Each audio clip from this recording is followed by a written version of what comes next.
money's coming in like it's never come in before. It's amazing. And frankly, we could do the same here. Because if I had my wish, I would just like to take the oil. But I don't know that the American public wants that. They want us to go in, do what we have to do, and get out. You know what, we went in for a very simple reason, and not regime change, but we got regime change. It's a whole different regime. This is a different group of people. They're more moderate. They're smarter, much smarter. And, you know, we blew up one regime, we blew up another regime, and now we're dealing with a third, and it is more moderate, it's better. But we didn't do it for that. It seems to be a byproduct. We did it for a simple reason. You know what that is? No nuclear weapon. And they will never have a nuclear weapon.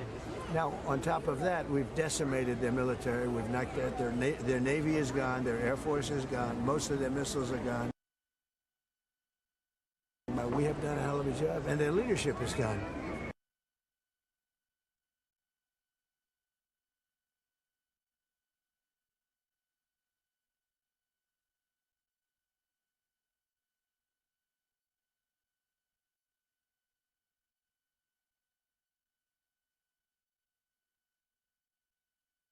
Too, as they get ready to do a lunar flyover. I think they're fantastic. You know, Jared, and not Jared, this is my other Jared. I have two Jareds in my life, right? Jared's done a fantastic job at NASA, and he's been amazing, and everybody told me he was going to be good. I didn't know he'd be that good. And he's got that thing hopping, he's got NASA hopping, and you know, he was an astronaut. He's done this.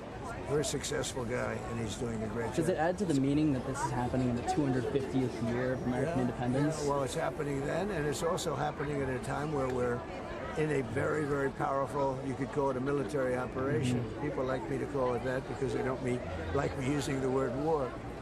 Because they say, he said war. But let's call it a military operation. But no, Jared's doing a great job. NASA's amazing, actually, amazing. And that's some ship. And so risky. Personally, I wouldn't want to do it, okay?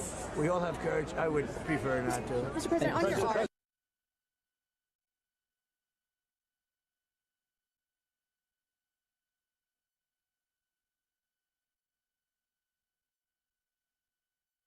For the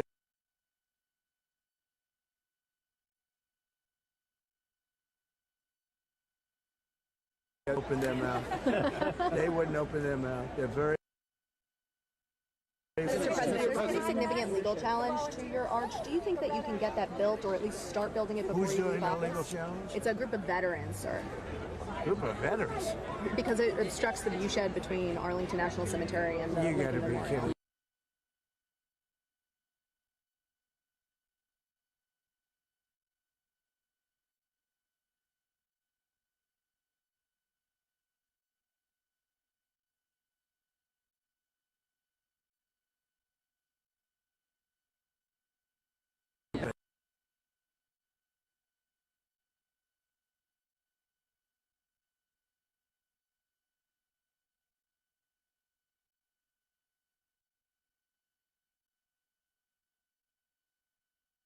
Civilian power plants could be a war crime.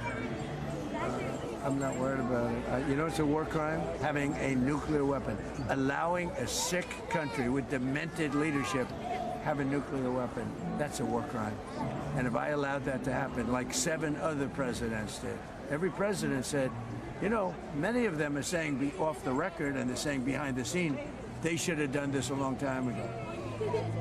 For 47 years this has been going on, and every one of those presidents should have done it. And actually, as you know, off the record, they're doing it off the record because they haven't got the courage to say it. Those presidents are giving me a lot of credit. It should have been done by Obama, should have been done by Clinton, should have been done by the Bushes. It should have been done. And it would have been a lot easier if it was done a long time ago, right? You agree with me? Sir. You know the war crime? War crime is allowing Iran to have a nuclear weapon.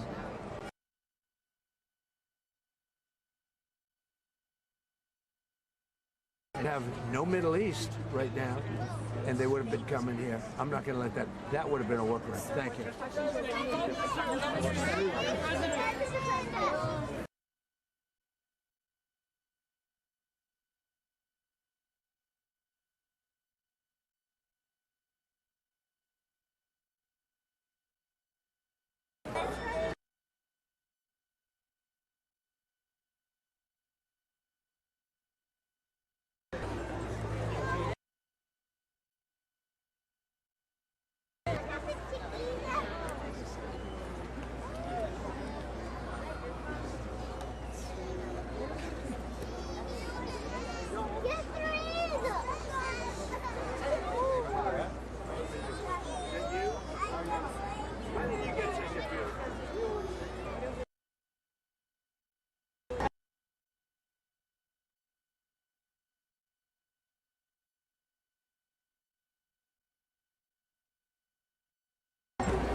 攻击，甚至强调行动中已经击毙多名伊朗军方高层。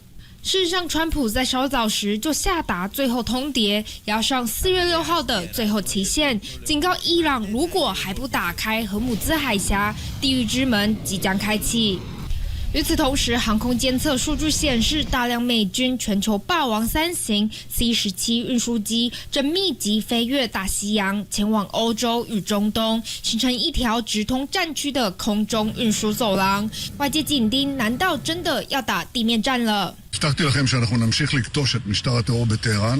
以色列总理纳坦雅胡也证实锁定了伊朗境内的石化与70%钢铁设施，直接切入经济与工业命脉，战略意图非常明确。伊朗方面则强势回应。عملیات گسترده نیروهای دریایی و هوافضای سپاه در صبح امروز فراموش نکنید که در صورت گسترش شرارت کل منطقه به جهنمی برایتان تبدیل خواهد شد。伊朗外长阿拉齐耶谴责美方空袭核设施的行动会危害整个地区，军方还放话已经为美国与以色列准备好了一场巨大的惊喜，并再度攻击波湾国家巴林石油公司炼油厂起火，冒出大量黑烟，美伊互不退让，有如火车对撞，倒数计时。东森新闻国际中心综合报道。伊朗生命线又延长了。美国总统川普原本说好6号要炸光伊朗，又突然多给1天。社群平台最新发文飙脏话，要伊朗开放海峡，大骂现在的政权是疯子，还称美东周2晚间8点，也就是台湾时间周3早上8点是最后期限，不然就准备活在地狱。If they don't make a deal and fast, I'm considering blowing everything up.And taking over the oil. 川普称，伊朗若不妥协，包括发电厂、桥梁等基础设施都将成为美军目标。话锋一转，又称与伊朗谈判有进展。He thinks he'll be able to get a deal with Iran by tomorrow. He says he thinks there's a good chance tomorrow. They are negotiating now.川普对外放话称，伊朗在核武方面早已让步，还给高层免死金牌，但伊朗根本没在理。ترامپ یک شخصیت متزلزل متوهم با مجموعه تناقضات هست. جامعه ایران معمولا به حرفهای ترامپ اعتنایی نمی‌کند. 伊朗文化部长大酸川普个性言论古怪的黑蓝也不打算透过外交手段解决纷争。Iran's reaction would be one of reciprocating any such attack. Our armed forces have made it clear that in case Iran's infrastructure is attacked, we would react in kind. 只要被打就坚决还手。德黑兰想收荷姆兹海峡过路费与战争赔偿金，态度强硬。但距离最后通牒剩不到48小时，伊朗和荷姆兹海峡的命运恐怕只能交给当局自己决定。东森新闻广新综合报道。We're going to bring them back to the Stone Ages where they belong. 泛文化专门户美国总统川普一再对伊朗极限施压，却又总是忍不住塌口。他口中所谓的最后通牒，突然又延长了1天，以台湾时间周3早上8点为最后期限，不然伊朗就准备下地狱。If they don't make a deal and fast, I'm considering blowing everything up.And taking over the oil. 川普也再度不排除出动地面部队，但话锋一转，他又说协议近在眼前了，左手谈判，右手施压，但伊朗完全不买单。تهدید زیاد کرد. الان زیر ساختای ما رو که تهدید کرده بود، اول یه مهلت 5 روزه داد، بعد مهلت 10 روزه داد. هنوز伊朗民众看破川普手脚，德黑兰街头高挂一幅大看板，象征要把美军战机跟战舰一网打尽。民间到官方口径一致，跟美国战到底，双方有如火车对撞，倒数计时，有人能阻止吗？もうすでにイランとは何度もやらせていただいております。でさらに首脳同士という話でございますが、こういった段取りもつけさせていただいております。日本首相高市早苗主动出击，试图促成美伊对话，凭借常年跟伊朗工业换能源友好的基础，成为少数能同时跟美伊双方沟通的要角。日本とは昔から友好関係にあり、現時点においては友好国であると思っております。除了日本居中斡旋，根据路透社报道，巴基斯坦制定了一份结束美伊敌对行动的框架计划。首先是立即停火，然后是达成全面协议。这份计划已经送到美伊手上，如果双方都点头，最快可望在6号生效，并重新开放荷姆兹海峡。东森新闻国际中心综合报道。中东冲突尚未收尾，现在传出伊朗有限度解封荷姆兹海峡。This French vessel managed to pass through the strait. It went very northerly up towards the coast of Iran, looping around Iranian islands and back down. But that Iran was aware of the passage of this ship. 美以攻打伊朗之前，一般油轮都是透过绿色路径，也就是走海峡中央。但近期法国油轮却是走贴近伊朗的红色上 V 路线，而日本油轮则走贴近阿曼的蓝色下 V 路线。イランが指定した航路の方ですね。1日に最低でも5隻か。就连一艘载运伊拉克原油的船只也成功通过前往马来西亚卸货，但这2条安全走廊可不是给各国油轮免费通过。伊朗在格舍姆岛邻近的拉拉克岛设置收费站，通过的油轮得留下买路财，而且金额很惊人，1桶1美元。若是超级大油轮，一次就得缴纳200万美金的过路费。伊朗真的赚翻了。An Omani source tells CNN their discussions have been underway for 2 weeks and are focused on tankers agreeing to register with Iran before being allowed to pass. But that would effectively formalize Iranian control of the global energy supply route. 有分析指出，川普若妥协让荷姆兹海峡维持现况，伊朗将每年坐收5000亿美元的非法摇钱树。但伊朗不止封锁海峡、抢索过路费，还要打波湾国家，包括了阿联和巴林都是攻击的目标，也让这些国家怒火中烧，准备硬起来，考虑自己护航荷姆兹海峡。东森新闻王晨毅、肖伟玲报道。在伊朗死里逃生的美国飞官，外传是他摩根·洛斯上校，在轰炸伊朗任务中担任 F-15E 的武器官。We're thrilled to serve you, support you, protect you. Get the job done together. 摩根洛斯上校隶属于北卡州西摩约翰逊空军基地，2024年3月才刚接任第4战斗机联队指挥官一职，麾下指挥94架 F-15E 打击鹰战机与7000名官兵，累计飞行时数超过了2万小时，还曾在阿富汗、叙利亚及伊拉克执行作战任务，战功彪炳，贵为上校却身先士卒。但在坠入伊朗领土之后，他是怎么活下去的？ We teach them how to maintain their own life. We also go into how to find food, how to find water, how to purify waters. 精锐飞行员都受过高强度的野外SEAL训练，也就是生存、建立庇护所、规避、利用地形掩护以及抵抗，也就是被掳时保护关键讯息，最后是脱逃、想办法逃命等4大关键。And then we also get into how to navigate and cross different terrain features to get them from point A to point B safely and to help get them recovered as quickly as possible. 在训练中，飞行员从河中取水，还钻木取火，甚至用棕榈叶搭建避难所，并以蛇、甲虫或仙人掌作为食物。最重要的理念就是活下去，想办法尽早被营救。They also may need to be able to evade from the enemies, and if they are captured, they will also learn specific skills to be able to help themselves resist and possibly escape if they had to. 若不幸落入敌方手上，只能让对方知道自己的姓名、军阶和兵籍号码等最基本的资料，再来就是要想办法伺机脱逃，重获自由。但由于过程压力极大，已被公认是美军训练当中最难完成的课程之一。而这名获救的飞官，如今堪称是野外SEAL训练的成功范本。东森新闻王晨毅、肖伟玲报道。焦黑残骸不断冒烟，伊朗国家电视台释出最新的影片，声称这些残骸就是被伊朗打下来的美国军机，当中包含了2架黑鹰直升机及2架运输机。但美方澄清，负责接运的2架 MC-130J 特战运输机是在行动中陷入泥潭，为了避免高科技军事设备落入敌人手上，最后选择引爆。据了解，每架造价32亿台币。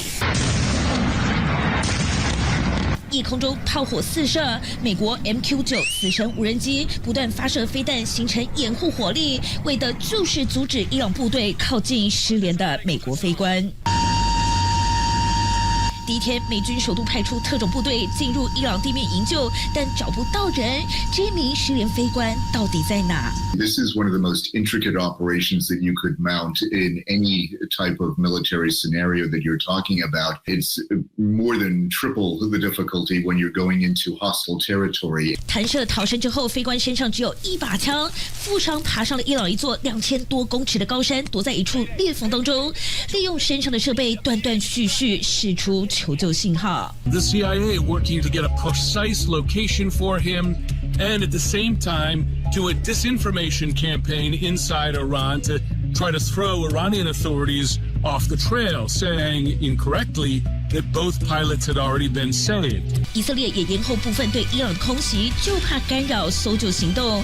最后，美方终于收到了飞官的无线电讯号，但一句 "God is good"， 上帝很好的讯息，口气太像穆斯林，一度让美方以为他被俘虏，差点放弃救援。最后与亲友确定他信仰虔诚之后，这才动员营救，派出了数百名精锐及数十架军机深入伊朗敌营，在飞官落难36小时之后，成功将他救了出来。东森新闻李嘉倩、肖伟林报道。夜空中炮火四射，网络上流传这段画面，据说是美国战机发射飞弹，阻止伊朗部队靠近失联的美国飞官。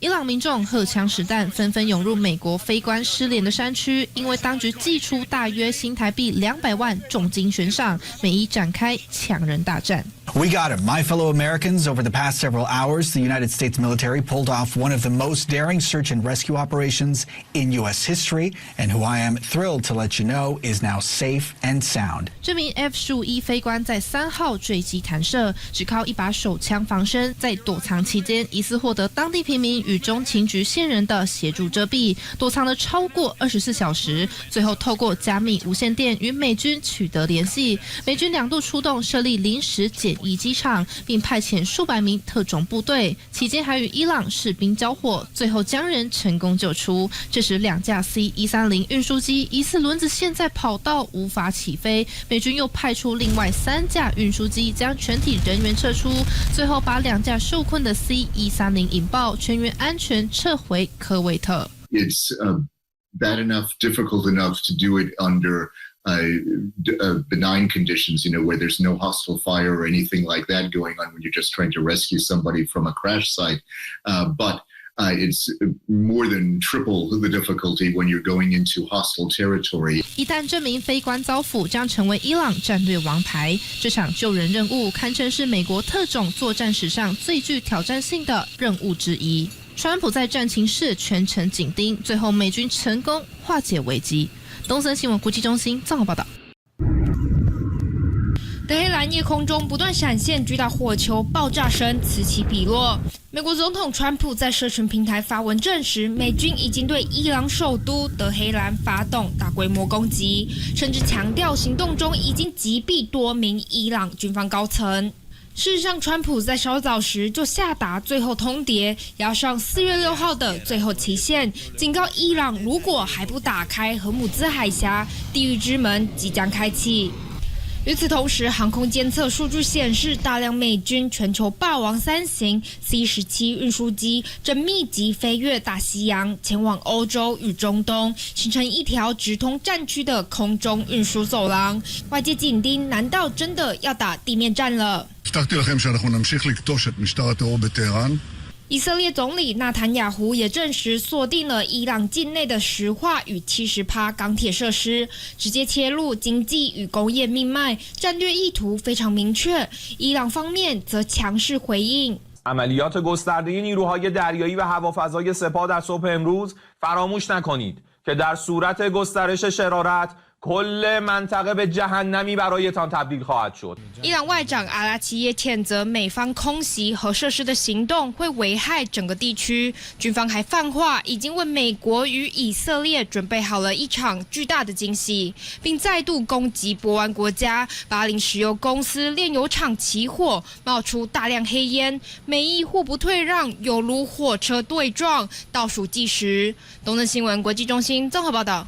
伊朗生命线又延长了。美国总统川普原本说好6号要炸光伊朗，又突然多给一天。社群平台最新发文飙脏话，要伊朗开放海峡，大骂现在的政权是疯子，还称每东周2晚间8点，也就是台湾时间周3早上8点是最后期限，不然就准备活在地狱。If they don't make a deal and fast, I'm considering blowing everything up.And taking over the oil. 川普称，伊朗若不妥协，包括发电厂、桥梁等基础设施都将成为美军目标。话锋一转，又称与伊朗谈判有进展。He thinks he'll be able to get a deal with Iran by tomorrow. He says he thinks there's a good chance tomorrow. They are negotiating now.川普对外放话称，伊朗在核武方面早已让步，还给高层免死金牌，但伊朗根本没在理。ترامپ یک شخصیت متزلزل متوهم با مجموعه تناقضات هست. جامعه ایران معمولا به حرفهای ترامپ اعتنایی نمی‌کند. 伊朗文化部长大酸川普个性言论古怪的黑蓝也不打算透过外交手段解决纷争。Iran's reaction would be one of reciprocating any such attack. Our armed forces have made it clear that in case Iran's infrastructure is attacked, we would react in kind. 只要被打就坚决还手。德黑兰想收荷姆兹海峡过路费与战争赔偿金，态度强硬。但距离最后通牒剩不到48小时，伊朗和荷姆兹海峡的命运恐怕只能交给当局自己决定。东森新闻广新综合报道。We're going to bring them back to the Stone Ages where they belong.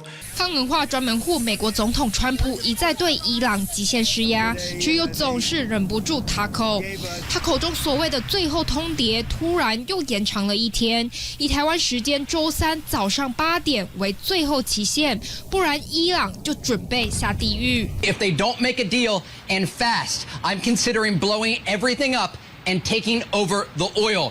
川普也再度不排除出动地面部队，但话锋一转，他又说协议近在眼前了，左手谈判，右手施压，但伊朗完全不买单。تهدید زیاد کرد. الان زیر ساختای ما رو که تهدید کرده بود، اول یه مهلت 5 روزه داد، بعد مهلت 10 روزه داد.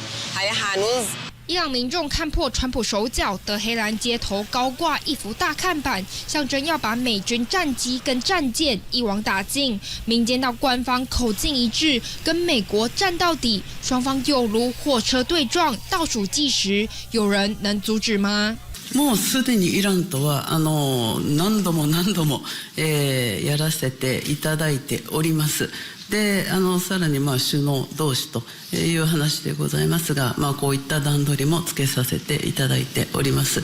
日本首相高市早苗主动出击，试图促成美伊对话，凭借常年跟伊朗工业换能源友好的基础，成为少数能同时跟美伊双方沟通的要角。日本とは昔から友好関係にあり、現時点においては友好国であると思っております。除了日本居中斡旋，根据路透社报道，巴基斯坦制定了一份结束美伊敌对行动的框架计划。首先是立即停火，然后是达成全面协议。这份计划已经送到美伊手上，如果双方都点头，最快可望在6号生效，并重新开放荷姆兹海峡。东森新闻国际中心综合报道。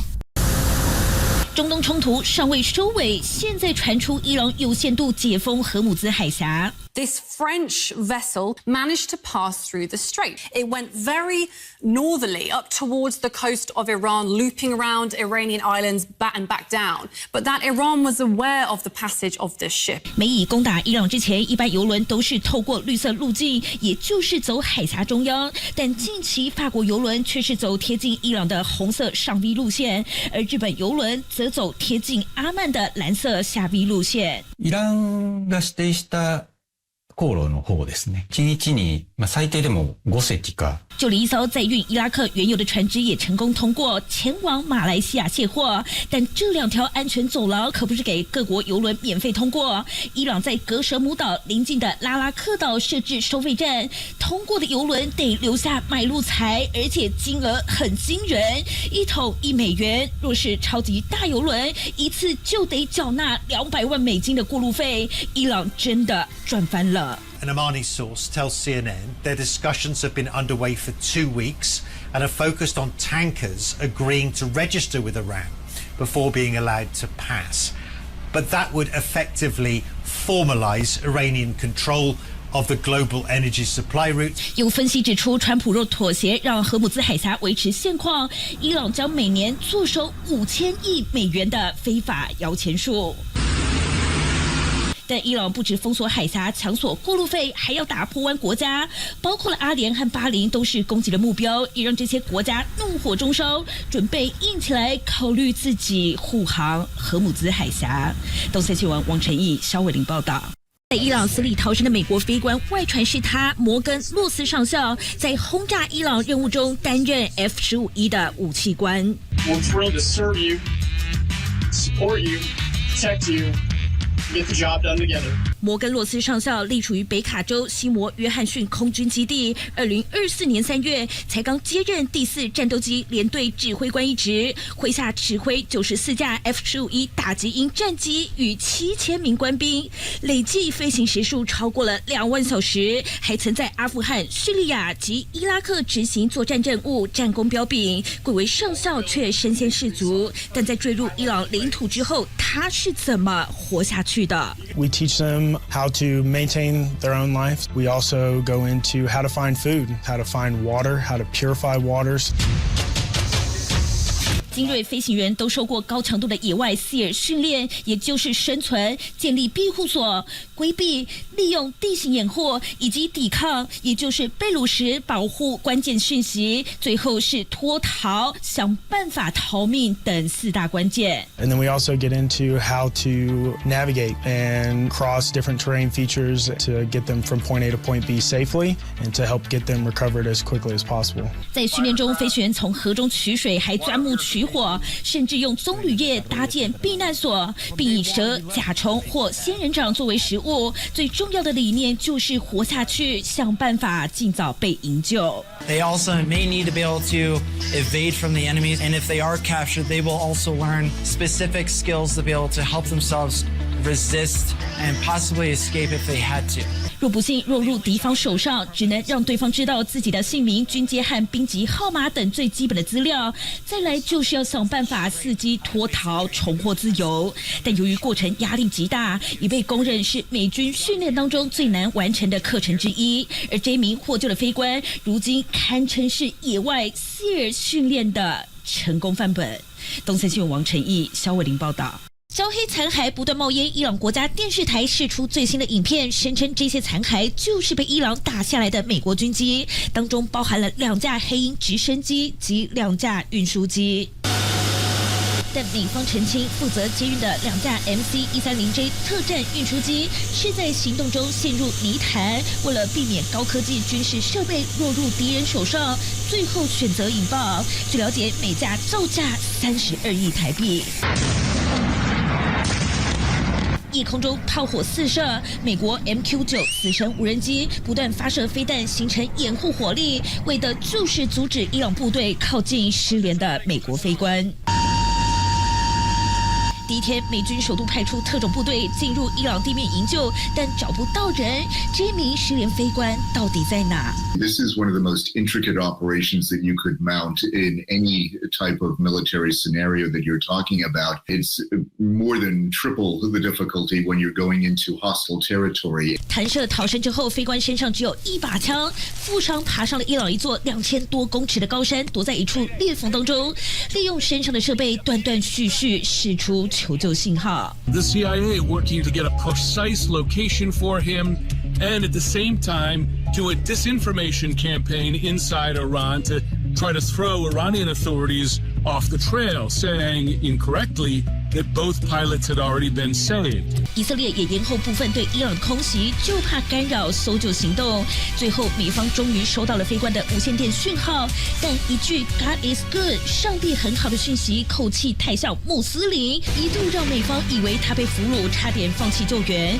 最后与亲友确定他信仰虔诚之后，这才动员营救，派出了数百名精锐及数十架军机深入伊朗敌营，在飞官落难36小时之后，成功将他救了出来。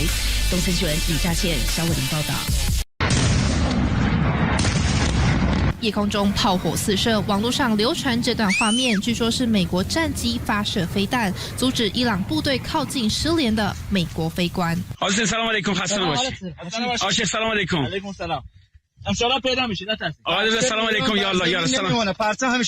伊朗民众荷枪实弹，纷纷涌入美国飞官失联的山区，因为当局祭出大约新台币200万重金悬赏，美伊展开抢人大战。 We got him. My fellow Americans, over the past several hours, the United States military pulled off one of the most daring search and rescue operations in U.S. history, and who I am thrilled to let you know is now safe and sound. 这名 F-15E 飞官在3号坠机弹射，只靠一把手枪防身，在躲藏期间，疑似获得当地平民与中情局线人的协助遮蔽，躲藏了超过24小时，最后透过加密无线电与美军取得联系。美军2度出动设立临时检疫机场，并派遣数百名特种部队，期间还与伊朗士兵交火，最后将人成功救出。这时2架 C-130运输机疑似轮子陷在跑道无法起飞，美军又派出另外3架运输机将全体人员撤出，最后把2架受困的 C-130引爆，全员安全撤回科威特。It's bad enough, difficult enough to do it under benign conditions, where there's no hostile fire or anything like that going on when you're just trying to rescue somebody from a crash site. But it's more than triple the difficulty when you're going into hostile territory. 一旦这名飞官遭俘，将成为伊朗战略王牌。这场救人任务堪称是美国特种作战史上最具挑战性的任务之一。川普在战情室全程紧盯，最后美军成功化解危机。东森新闻国际中心综合报道。德黑兰夜空中不断闪现巨大火球，爆炸声此起彼落。美国总统川普在社群平台发文证实，美军已经对伊朗首都德黑兰发动大规模攻击，甚至强调行动中已经击毙多名伊朗军方高层。事实上，川普在稍早时就下达最后通牒，押上4月6号的最后期限，警告伊朗如果还不打开荷姆兹海峡，地狱之门即将开启。与此同时，航空监测数据显示，大量美军全球霸王3型 C-17运输机正密集飞越大西洋，前往欧洲与中东，形成一条直通战区的空中运输走廊。外界紧盯，难道真的要打地面战了？以色列总理纳坦雅胡也证实，锁定了伊朗境内的石化与70%钢铁设施，直接切入经济与工业命脉，战略意图非常明确。伊朗方面则强势回应。عملیات گسترده نیروهای دریایی و هوافضای سپاه در صبح امروز فراموش نکنید که در صورت گسترش شرارت کل منطقه به جهنمی برایتان تبدیل خواهد شد. 伊朗外长阿拉齐耶谴责美方空袭核设施的行动会危害整个地区，军方还放话已经为美国与以色列准备好了一场巨大的惊喜，并再度攻击波湾国家巴林石油公司炼油厂起火，冒出大量黑烟，美伊互不退让，犹如火车对撞，倒数计时。东森新闻国际中心综合报道。伊朗生命线又延长了。美国总统川普原本说好6号要炸光伊朗，又突然多给一天。社群平台最新发文飙脏话，要伊朗开放海峡，大骂现在的政权是疯子，还称每东周2晚间8点，也就是台湾时间周3早上8点是最后期限，不然就准备活在地狱。If they don't make a deal and fast, I'm considering blowing everything up and taking over the oil. 川普称，伊朗若不妥协，包括发电厂、桥梁等基础设施都将成为美军目标。话锋一转，又称与伊朗谈判有进展。He thinks he'll be able to get a deal with Iran by tomorrow. He says he thinks there's a good chance tomorrow. They are negotiating now. 川普对外放话称，伊朗在核武方面早已让步，还给高层免死金牌，但伊朗根本没在理。ترامپ یک شخصیت متزلزل متوهم با مجموعه تناقضات هست. جامعه ایران معمولا به حرفهای ترامپ اعتنایی نمی‌کند. 伊朗文化部长大酸川普个性言论古怪的黑蓝也不打算透过外交手段解决纷争。Iran's reaction would be one of reciprocating any such attack. Our armed forces have made it clear that in case Iran's infrastructure is attacked, we would react in kind. 只要被打就坚决还手。德黑兰想收荷姆兹海峡过路费与战争赔偿金，态度强硬。但距离最后通牒剩不到48小时，伊朗和荷姆兹海峡的命运恐怕只能交给当局自己决定。东四县广新综合报道。We're going to bring them back to the Stone Ages where they belong. 放文化专门户美国总统川普一再对伊朗极限施压，却又总是忍不住他口中所谓的最后通牒，突然又延长了一天，以台湾时间周3早上8点为最后期限，不然伊朗就准备下地狱。If they don't make a deal and fast, I'm considering blowing everything up and taking over the oil.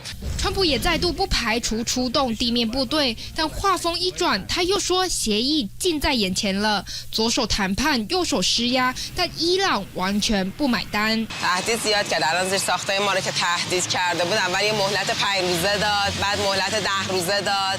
هنوز伊朗民众看破川普手脚，德黑兰街头高挂一幅大看板，象征要把美军战机跟战舰一网打尽。民间到官方口径一致，跟美国战到底，双方有如火车对撞，倒数计时，有人能阻止吗？もうすでにイランとは何度もやらせていただいております。でさらに首脳同士という話でございますが、こういった段取りもつけさせていただいております。日本首相高市早苗主动出击，试图促成美伊对话，凭借常年跟伊朗工业换能源友好的基础，成为少数能同时跟美伊双方沟通的要角。日本とは昔から友好関係にあり、現時点においては友好国であると思っております。除了日本居中斡旋，根据路透社报道，巴基斯坦制定了一份结束美伊敌对行动的框架计划。首先是立即停火，然后是达成全面协议。这份计划已经送到美伊手上，如果双方都点头，最快可望在6号生效，并重新开放荷姆兹海峡。东森新闻国际中心综合报道。中东冲突尚未收尾，现在传出伊朗有限度解封荷姆兹海峡。This French vessel managed to pass through the strait. It went very northerly up towards the coast of Iran, looping around Iranian islands and back down. But that Iran was aware of the passage of this ship. 美以攻打伊朗之前，一般油轮都是透过绿色路径，也就是走海峡中央。但近期法国油轮却是走贴近伊朗的红色上 V 路线，而日本油轮则走贴近阿曼的蓝色下 V 路線。イランが指定した航路の方ですね。1日に最低でも5隻か。就连一艘载运伊拉克原油的船只也成功通过前往马来西亚卸货，但这2条安全走廊可不是给各国油轮免费通过。伊朗在格舍姆岛邻近的拉拉克岛设置收费站，通过的油轮得留下买路财，而且金额很惊人，1桶1美元。若是超级大油轮，一次就得缴纳200万美金的过路费。伊朗真的赚翻了。An Omani source tells CNN their discussions have been underway for 2 weeks and are focused on tankers agreeing to register with Iran before being allowed to pass. But that would effectively formalize Iranian control of the global energy supply route. 有分析指出，川普若妥协让荷姆兹海峡维持现况，伊朗将每年坐收5000亿美元的非法摇钱树。但伊朗不止封锁海峡、抢索过路费，还要打破湾国家，包括了阿联和巴林都是攻击的目标，也让这些国家怒火中烧，准备硬起来，考虑自己护航荷姆兹海峡。东森新闻王晨毅、肖伟玲报道。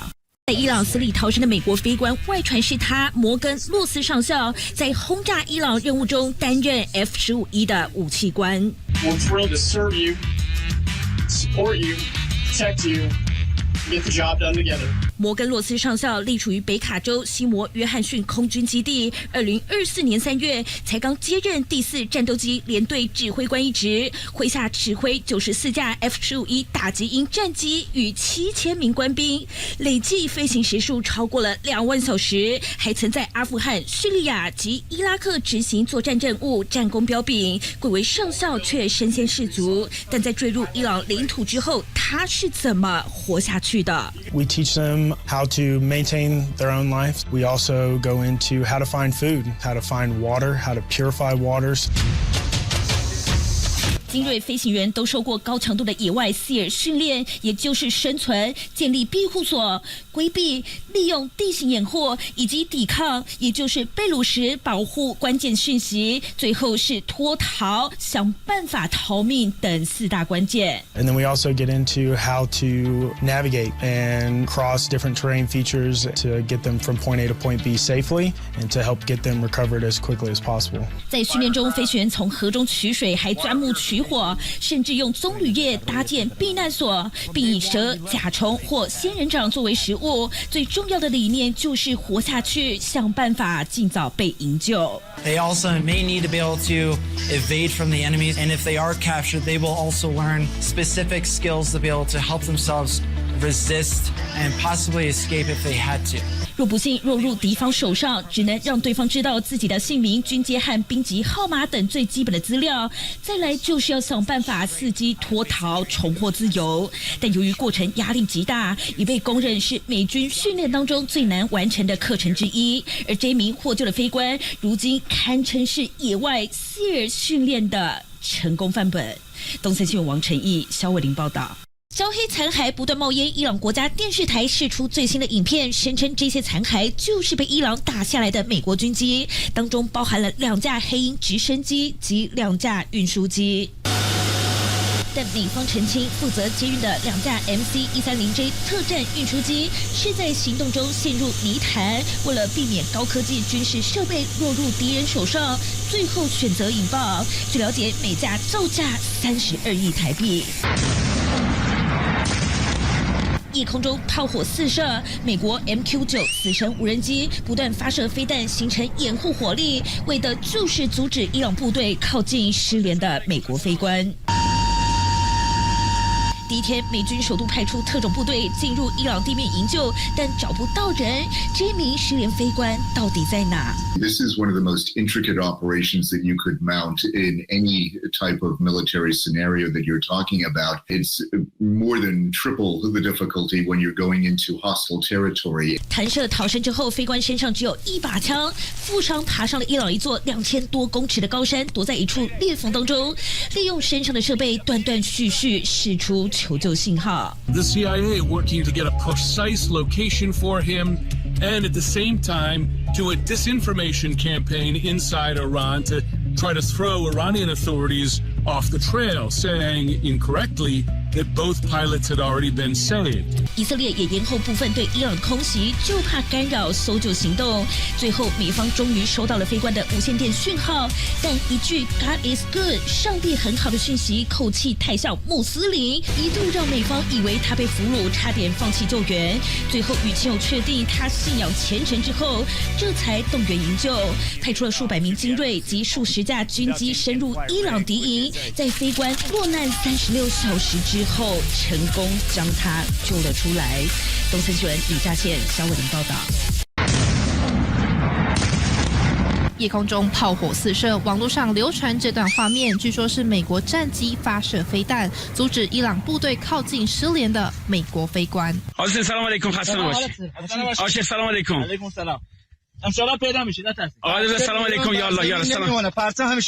伊朗民众荷枪实弹，纷纷涌入美国飞官失联的山区，因为当局祭出大约新台币200万重金悬赏，美伊展开抢人大战。We got him. My fellow Americans, over the past several hours, the United States military pulled off one of the most daring search and rescue operations in U.S. history, and who I am thrilled to let you know is now safe and sound. 这名 F-15E 飞官在3号坠机弹射，只靠一把手枪防身，在躲藏期间疑似获得当地平民与中情局线人的协助遮蔽，躲藏了超过24小时，最后透过加密无线电与美军取得联系。美军2度出动设立临时检疫机场，并派遣数百名特种部队，期间还与伊朗士兵交火，最后将人成功救出。这时2架 C-130运输机疑似轮子陷在跑道无法起飞，美军又派出另外3架运输机将全体人员撤出，最后把2架受困的 C-130引爆，全员安全撤回科威特。It's bad enough, difficult enough to do it under benign conditions, where there's no hostile fire or anything like that going on when you're just trying to rescue somebody from a crash site. But it's more than triple the difficulty when you're going into hostile territory. 一旦这名飞官遭俘，将成为伊朗战略王牌。这场救人任务堪称是美国特种作战史上最具挑战性的任务之一。川普在战情室全程紧盯，最后美军成功化解危机。东森新闻国际中心综合报道。德黑兰夜空中不断闪现巨大火球，爆炸声此起彼落。美国总统川普在社群平台发文证实，美军已经对伊朗首都德黑兰发动大规模攻击，甚至强调行动中已经击毙多名伊朗军方高层。事实上，川普在稍早时就下达最后通牒，押上4月6号的最后期限，警告伊朗如果还不打开荷姆兹海峡，地狱之门即将开启。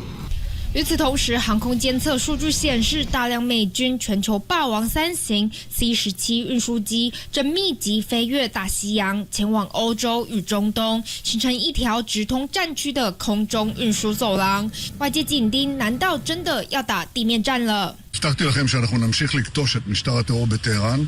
以色列总理纳坦雅胡也证实，锁定了伊朗境内的石化与70%钢铁设施，直接切入经济与工业命脉，战略意图非常明确。伊朗方面则强势回应。عملیات گسترده نیروهای دریایی و هوافضای سپاه در صبح امروز فراموش نکنید که در صورت گسترش شرارت کل منطقه به جهنمی برایتان تبدیل خواهد شد. 伊朗外长阿拉齐耶谴责美方空袭核设施的行动会危害整个地区，军方还放话已经为美国与以色列准备好了一场巨大的惊喜，并再度攻击波湾国家巴林石油公司炼油厂起火，冒出大量黑烟，美伊互不退让，犹如火车对撞，倒数计时。东森新闻国际中心综合报道。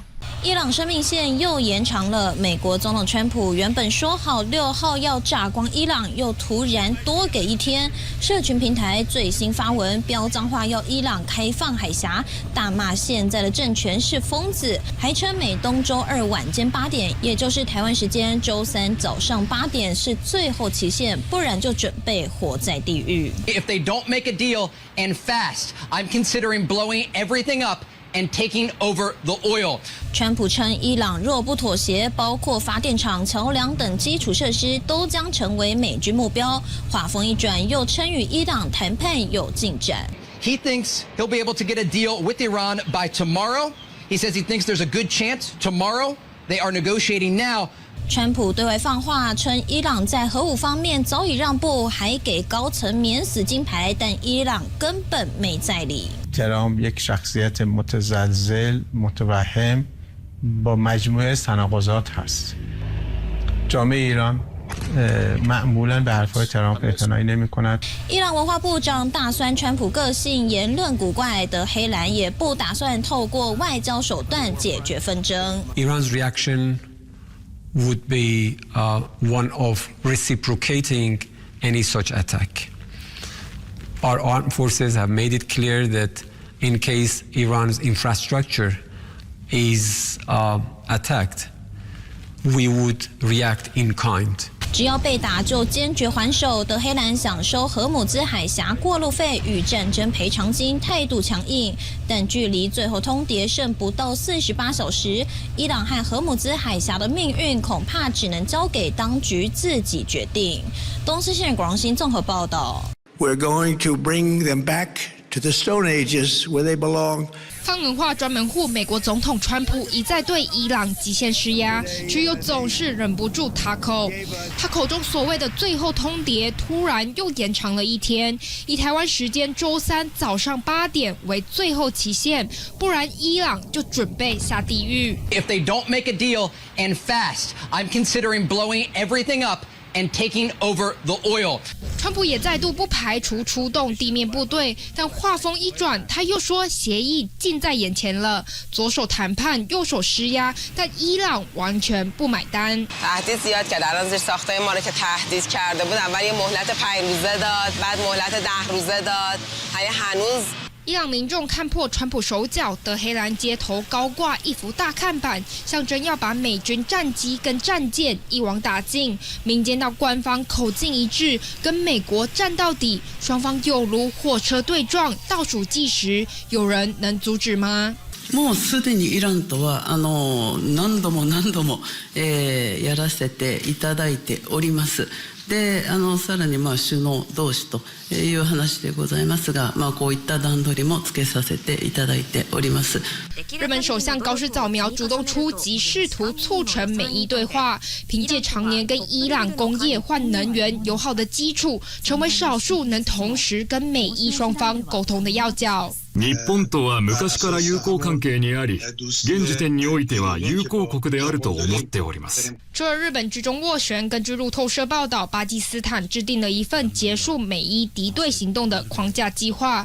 首先是立即停火，然后是达成全面协议。这份计划已经送到美伊手上，如果双方都点头，最快渴望在6号生效，并重新开放荷姆兹海峡。东森新闻国际中心综合报道。中东冲突尚未收尾，现在传出伊朗有限度解封荷姆兹海峡。This French vessel managed to pass through the strait. It went very northerly up towards the coast of Iran, looping around Iranian islands and back down. But that Iran was aware of the passage of this ship. 美以攻打伊朗之前，一般油轮都是透过绿色路径，也就是走海峡中央。但近期法国油轮却是走贴近伊朗的红色上 V 路线，而日本油轮则走贴近阿曼的蓝色下 V 路线。イランが指定した航路の方ですね。1日に最低でも5隻か。就连一艘载运伊拉克原油的船只也成功通过前往马来西亚卸货，但这2条安全走廊可不是给各国油轮免费通过。伊朗在格舍姆岛邻近的拉拉克岛设置收费站，通过的油轮得留下买路财，而且金额很惊人，1桶1美元。若是超级大油轮，一次就得缴纳200万美金的过路费，伊朗真的赚翻了。An Omani source tells CNN their discussions have been underway for 2 weeks and are focused on tankers agreeing to register with Iran before being allowed to pass. But that would effectively formalize Iranian control of the global energy supply route. 有分析指出，川普若妥协让荷姆兹海峡维持现况，伊朗将每年坐收5000亿美元的非法摇钱树。但伊朗不止封锁海峡、强索过路费，还要打破湾国家，包括了阿联和巴林都是攻击的目标，也让这些国家怒火中烧，准备硬起来，考虑自己护航荷姆兹海峡。东森新闻王晨毅、肖伟玲报道。在伊朗死里逃生的美国飞官，外传是他摩根·洛斯。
Thank you very much.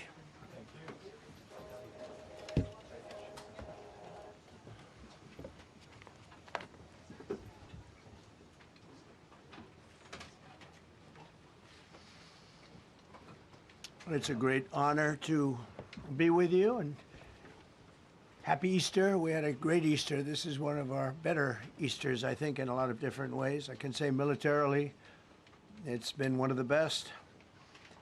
So, good afternoon. We have quite a bit to discuss. We'll go into pretty good detail. And we have the people that are most involved. We'll give you exactitude. And we're here today to celebrate the success of one of the largest, most complex, most harrowing combat searches. I guess you would call it a search and rescue mission ever attempted by the military. Generally, when planes are knocked down in war, especially when you're fighting a strong group, an evil group, you can't really do this because you send in 200 men to pick up one, and it's something that's usually not attempted as much as you want to attempt. And bad things happen to that one or two. And in this case, we did two, and it might not have been attempted before, but we did. And we had great talent, but we got a little luck too, I would say. And we were helped by a lot of people, a lot of great people. And it was an honor to be involved with it. It's very historic. This is a rescue that's very historic. It'll go down in the books. Late Thursday night, an American F-15 fighter jet went down deep inside enemy territory in Iran while participating in Operation Epic Fury, where we're doing unbelievably well, well at a level that nobody's ever seen before. The entire country can be taken out in one night, and that night might be tomorrow night. Both members of the crew ejected from the aircraft and landed alive on Iranian soil. I immediately was asked to make a decision. I ordered the U.S. Armed Forces to do whatever was necessary to bring our brave warriors back home. A risky decision, because we could have ended up with 100 dead as opposed to 1 or 2. It's a hard decision to make. But in the United States military, we leave no American behind. We don't do it. Within hours, our armed forces deployed 21 military aircraft into hostile airspace, many flying at very low altitude, being shot by bullets. You bring rifles into play when you're going that low, but there are also certain advantages. And in broad daylight over Iran for 7 hours, at times facing very, very heavy enemy fire. We have a helicopter that's got a lot of bullets in it. It's amazing. We just realized how good those weapons are. Our machines are. Nobody has the equipment that we have, and nobody has the military that we have. Not even close. We're the most powerful military anywhere in the world by far. The flight crews and warfighters aboard those aircraft took extraordinary risks to rescue their fellow service members. This first wave of search and rescue forces successfully located the pilot of the F-15, and he was extracted from enemy territory by an HH-60 Jolly Green II helicopter. Fabulous machine as our warriors faced gunfire at very close range. It's amazing that when you look at the machinery, what happened, that nobody was even injured. Meanwhile, the second crew member, a weapons system officer, highly respected colonel, had landed a significant distance away from the pilot. When you're going at those speeds, even if you go out 2 or 3 seconds later, it's miles and miles away because you're going fast. He was injured quite badly and stranded in an area teeming with terrorists from the Islamic Revolutionary Guard Corps rough group, as well as besieged militia and local authorities. Many, on top of everything else, they told the communities actually within inside of Iran, the people of Iran, they were given a tremendous incentive to find this pilot. Despite the peril, the officer followed his training and climbed into the treacherous mountain terrain and started climbing toward a higher altitude, something they were trained to do in order to evade capture. They want to always go as far away from the site of the shoot down. You want to go as far away because they all head right to that site. You want to be as far away as you can. And he was injured, and he was an amazing, amazing thing. He scaled cliff faces, bleeding rather profusely, treated his own wounds, and contacted American forces to transmit his location. They have a very sophisticated beeper-type apparatus that is on them at all times. And when they go out on these missions, they make sure they have lots of battery space and they're in good shape. And this one worked really well, amazingly, saved his life. We immediately mobilized a massive operation to retrieve him from the mountain holdout, and he kept going higher and higher. The mountain kept getting rougher and rougher, and really very, very hard to find. The second rescue mission involved 155 aircraft, including 4 bombers, 64 fighters, 48 refueling tankers, 13 rescue aircraft, and more. We were bringing them all over, and a lot of it was subterfuge.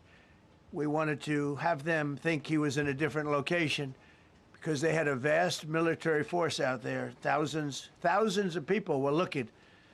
So we wanted them to look in different areas, so we were scattered all over like we were right on top of them. We had 7 different locations where they thought, and they were very confused. They said, well, wait a minute, they've got groups here, they've got groups there. It's an amazing thing. I was listening to these great people, these great generals. General Raisin Kane was amazing, and Pete Hegseth was amazing. But I listened to the whole thing. It was pretty amazing. So they had all these different sites where everybody thought he was located. We think we have him over there because they have 9 planes circling a little area that's 25 miles down the coast. So in a breathtaking show of skill and precision, lethality and force, America's military descended on the area, the real area, engaged the enemy, rescued the stranded officer, destroyed all threats, and exited Iranian territory while taking no casualties of any kind. The heroic F-15 weapons system officer had evaded capture on the ground in Iran for almost 48 hours. That's a long time when you're in tough shape and when you're bleeding. It's a long time. When we left, as you probably know, we had 2 large planes, pretty old planes that carried a lot. We needed a lot more equipment going in than coming out, obviously, because going in, we needed to be able to scale mountains. And we had a lot of equipment. But the sand was sandy, wet sand.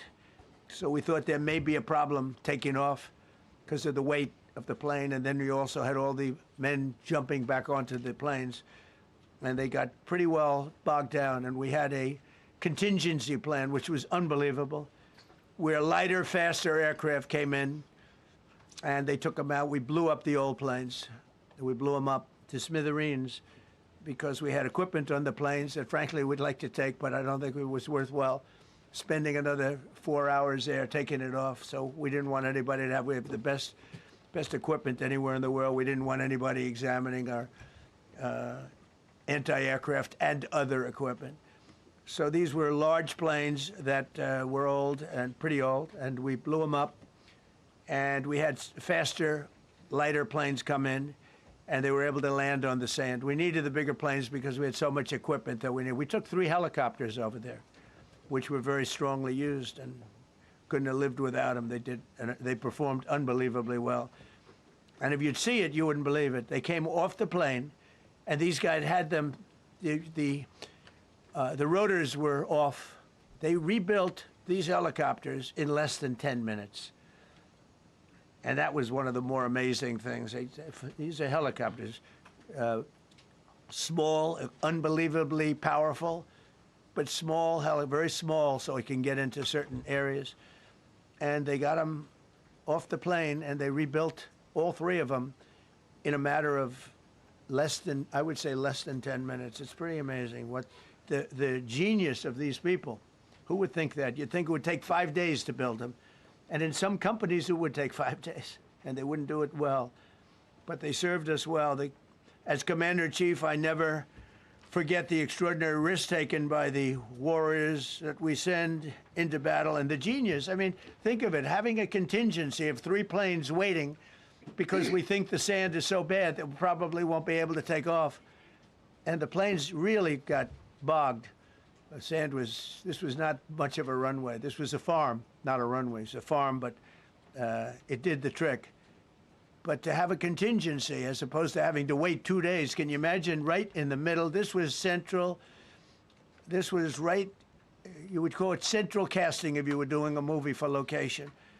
And probably the toughest area of Iran where we'd be sitting there. So these planes came in, those pilots came in so fast and so quick and got out of there. Everybody got aboard and just got 15-minute intervals. 1 load out, 1 load out, 1 load out.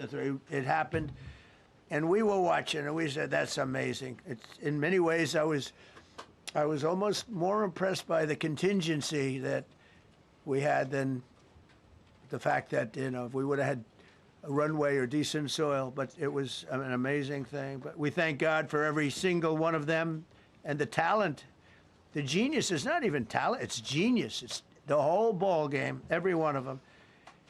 If you look at what we did with Maduro, we went into a military compound, a massive, with thousands and thousands of soldiers, and within a matter of minutes, and he lived behind iron doors. There were steel doors, broke them down so quickly, and within almost minutes, he was in the back of these planes. It was a similar group. Incredible. We have incredibly talented people. And if the time comes, we move heaven and earth to bring them home safely. We're going to bring our people home safely. I want to thank every member of the U.S. Armed Forces involved in these historic operations. They really were historic. It's just not something that's done. And you'd understand it. Not that they don't want to do it, but when you're going into areas, when you look at these helicopters, when you look at the amount of bullets and everything else that they took, when you go into these areas, you don't come out like we came out. God was watching us. I tell you, well, it was the Easter, we were in the Easter territory, I guess, but God was watching us. Amazing. Because when you look at the machinery, they took damage. It tells you, first thing I said is, these are unbelievable machines, how they flew back and not even much of a problem. But these 2 extraordinary rescues, because it was 2, and as you probably know, we didn't talk about the first one for an hour. Then somebody leaked something, which we'll hopefully find that leaker. We're looking very hard to find that leaker. And talked about there's somebody missing. They basically said that we have one and there's somebody missing. Well, they didn't know there was somebody missing until this leaker gave the information. So whoever it was, we think we'll be able to find it out because we're going to go to the media company that released it, and we're going to say, national security, give it up or go to jail. And we know who, and you know who we're talking about, because some things you can't do. Because when they did that, all of a sudden, the entire country of Iran knew that there was a pilot that was somewhere on their land that was fighting for his life. And it also made it much more difficult for the pilots and for the people going in to search for him. All of a sudden, they know that there's somebody out there. They see all these planes coming in. It became a much more difficult operation because a leaker leaked that we have one, we've rescued one, but there's another one out there that we're trying to get. So actually, the country, Iran, put out a major notice, you all saw it, offering a very big award for anybody that captures the pilot. So in addition to a hostile, very talented, very good, very evil military, we had millions of people trying to get an award. So when you add that to it, but we have to find that leaker because that's a sick person. Probably didn't realize the extent of how bad it was. I can't imagine that the person did, but we're going to find out. It's national security, and the person that did the story will go to jail if he doesn't say, and that doesn't last long, and I think everybody would understand it. They put this mission at great risk. They put that man at great risk, and they put the hundreds of people that went in looking for him, because everyone now knows that we're going in. Over the past 37 days, America's armed forces have carried out more than 10,000 combat flights over Iran, unheard of, striking more than 13,000 targets. The F-15 we lost last week was the first manned aircraft downed by the enemy in this entire operation with thousands and thousands of flights. They got lucky. It was a lucky hit. You know, eventually you get lucky. But we got lucky too because we got both of them back.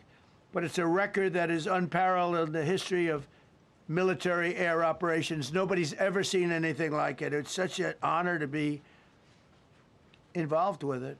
We were up late at night, and then we were waiting for those contingent planes to come in, and we say, come on, let's go, get in, because they're waiting out on this farm without a runway, with wet, crummy soil, sand, mostly sand, wet sand, and it eats planes alive, and we're waiting, and we're saying, I hope that one can land and take off. And they came in like magic, boom, boom, boom, one after another. It was like genius. I'm so impressed by that. Because we were a little concerned. We said, boy, if they don't get in and get up fast, we're sitting in them. And that's called Iran Prime, right, General? That's where the whole bet is. And here we are sitting there waiting for a plane. But they came in so fast and so hard, and these guys knew exactly what to do. Let's go, come on, get in, let's go, pwah. They came one right after another, not at the same time. They don't want to come at the same time. They had to come right after each other. They didn't have any room. There was barely any room to land. Tiny little patch of very wet earth and sand. So I'm so proud of the people that I have standing up here with me and many others that worked. I mean, so many. Steve Witkoff's over here. He's doing fantastically. Jared Kushner. But the people that are here, the job they did is amazing. And I think I'm going to introduce the head of the CIA, and he is a man he's central casting, okay? If we cast a movie, he's going to play the head of the CIA. He's one of the few. John Ratcliffe, he did a phenomenal job that night. He did something that I don't know if you want to talk about it. If you want, you can. I'm not sure he's supposed to. I'm not going to talk about it. But the CIA was very responsible for finding this little speck. It's like they used an expression on one of the shows. A general was talking about, it's like finding a needle in a haystack, finding this pilot. And the CIA was unbelievable. And you may, if you can, you'll talk. It might be classified, in which case I'd have to put him in jail if he talks about it. And I don't want to put him in jail. He doesn't deserve that. So, John, do you want to say a few words? Thank you. Thank you, Mr. President. It's a privilege to be here with you today to share what we can about this exceptional mission and to recognize the ingenuity and bravery of those who executed it, as well as the leadership and resolve of the President who ordered it.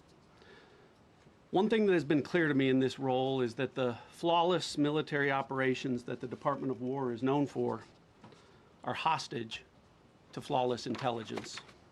We saw that in the skies over Iran in Operation Midnight Hammer last summer. We witnessed it in Venezuela during Operation Absolute Resolve. We've seen it against the cartels in the Western Hemisphere, and we're seeing it every day in Operation Epic Fury, including this mission to rescue an aviator buried deep behind enemy lines. Because it is the unique tradition of the U.S. Armed Forces that we leave no man or woman behind, this was a no-fail mission. That was the spirit in which the President put us to work, and we were determined not to let him down or our airmen down. As an agency, the CIA possesses unique capabilities that only the President can deploy. Some of these capabilities fall under covert action authorities. And because covert means exactly that, I'm not going to be able to tell you everything that you want to know.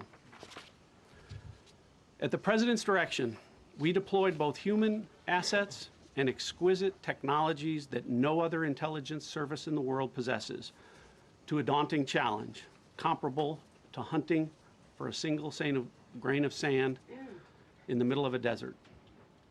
This was also a race against the clock, as it was critical that we locate the downed aviator as quickly as possible, while at the same time keeping our enemies misdirected. For that reason, in addition to the human and technical assets deployed by the President to find our airmen, CIA executed a deception campaign to confuse the Iranians who were desperately hunting for our airmen.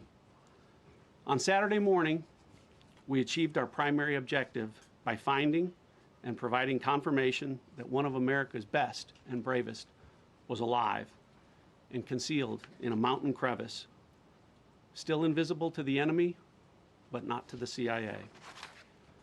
That confirmation was relayed by Secretary Hegseth to the President, and the operation quickly moved to the execution phase. Following the successful exfiltration on Saturday night, our intelligence reflects that the Iranians were embarrassed and ultimately humiliated by the success of this audacious rescue mission.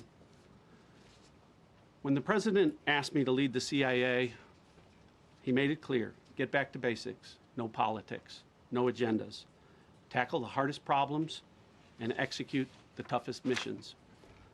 This President is about results, and now that's what his CIA is about too. The professionals at the agency and at the Department of War deserve immense credit for their flawless execution during this daring mission. Their skill, creativity, and courage are unmatched on the battlefield wherever they step. But none of that matters, and all of that is wasted without a President with the political courage to put them into action. Mr. President, I've had the privilege of seeing you act with political courage in the best interest of the United States up close on a daily basis, and I'm grateful that this successful mission has given the American people a window into that as well.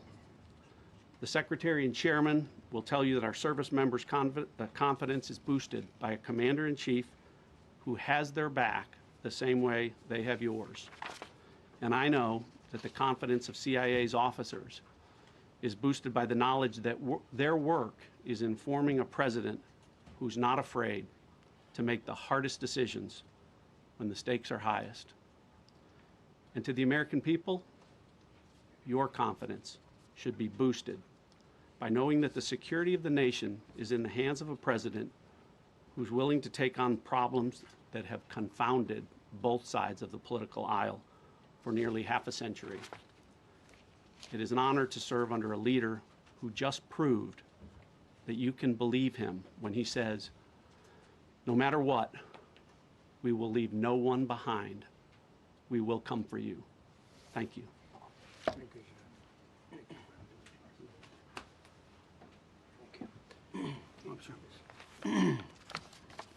Well, John, thank you for the collaboration of the CIA as well. Incredible and ongoing partnership. Ladies and gentlemen, fellow Americans, and especially the brave warriors in our armed forces, over this Easter weekend, the United States military has once again proved why we possess the greatest fighting force the world has ever known. In 2 extraordinary combat search and rescue operations deep inside enemy territory in Iran, our warriors executed missions of breathtaking skill, courage, and precision. When our warriors are unleashed, as this president has allowed them to be, they are unstoppable. When American airmen were down behind enemy lines, our forces and our president did not hesitate. Special operators supported by elite air crews and intelligence professionals moved swiftly and decisively into treacherous mountain terrain under the constant threat of Iranian forces closing in. Ultimately, it was an impotent Iranian threat. And today, as the CIA director mentioned, Iran's military, and we know this, is embarrassed and humiliated, and they should be. Now, these are not routine operations. They were high-risk, high-stakes missions conducted in the heart of enemy territory. This was not just barely into Iran, this was deep into Iran, involving coordinated strikes to suppress threats, deception tactics to protect our teams, and full synchronization across air, ground, and special operations. The Iranians are still asking themselves right now, how did the Americans do this? 1 downed airman evaded capture for more than a day, scaling rugged ridges while hunted by the enemy. When he was finally able to activate his emergency transponder, his first message was simple, and it was powerful. He sent a message, God is good. In that moment of isolation and danger, his faith and fighting spirit shone through. You see, shot down on a Friday, Good Friday, hidden in a cave, a crevice, all of Saturday, and rescued on Sunday. Flown out of Iran as the sun was rising on Easter Sunday.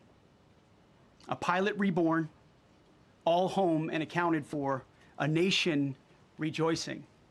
God is good. Despite incoming fire and unforgiving conditions, our troops brought every American home. No American lives were lost. We leave no man behind, and that is not luck. It's the result of unmatched training, superior technology, an unbreakable warrior ethos, and sheer American grit. Our special operators, pilots, and support crews performed with near perfection under fire, and they were lethal. Just ask any Iranian soldier who dared attempt to get anywhere near that pilot before or during that mission. Death from above. Our troops turned a potential tragedy into a resounding demonstration of American resolve and capability. That's what excellence in uniform looks like. But make no mistake about it, none of this would have been possible without the courageous leadership and ironclad determination of President Donald J. Trump. From the moment our airmen went down, President Trump made it clear we will leave no one behind. The first mission, the first of 2, was an audacious daylight thunder run right up the middle. It was authorized in less than 2 hours from that pilot going down when we knew where he was. And it was authorized in the middle of the night, because anybody that's worked for this man knows he's up in the middle of the night. Authorized immediately, without hesitation, audaciously. The second mission, as soon as we knew where that pilot was, and John was certainly helpful in that, also executed immediately. You know, I looked up at my screen when the final mission was complete inside our SCIF, our secure facility. And we have a running VTC, a running coordination cell. And the top of it read 45 hours and 56 minutes. For 45 hours and 56 minutes, we held that call open for coordination. From the moment our pilots went down, our mission was unblinking. The call never dropped, the meeting never stopped, the planning never ceased. The president demanded rapid, decisive action. He backed our military with the full weight of his resolve, refusing to let enemy propaganda or tactical setbacks deter us. His leadership ensured that every lethal and non-lethal resource was brought to bear that our forces had the authorities and the support they needed to succeed. When the president says he has the backs of our warfighters, he means it. And it means a great deal, and it's a big difference on the battlefield. President Trump understands that peace through strength is not a slogan. It is a doctrine that saves American lives. His unwavering commitment to rebuilding our military and restoring the warrior spirit has paid dividends in missions just like this one. Under his command, America projects power with confidence and brings our people home with victory. And that continues today, by the way. Per the president's direction, today will be the largest volume of strikes since day one of this operation. Tomorrow, even more than today. And then Iran has a choice. Choose wisely, because this president does not play around. You can ask Soleimani, you can ask Maduro, you can ask Khamenei. To those heroes who planned and executed these rescues, your nation stands in awe. I stand in awe. The chairman stands in awe. We all stand in awe of your professionalism and bravery. We serve for you. You embody the very best of America. To the rescued airmen and their families, welcome home. Your courage and endurance, the quiet declaration of faith amid the storm, inspires us all. God is good every day. And to our adversaries watching from Tehran, let this be a clear message. The United States military will go anywhere, at any time, to protect our own and complete the mission.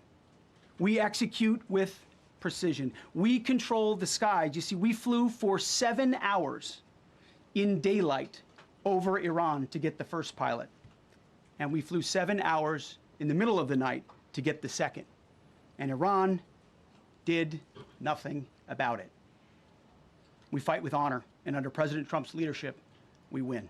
So God bless our troops, God bless President Trump, and God bless the United States of America. Thank you. Well, good afternoon, everyone.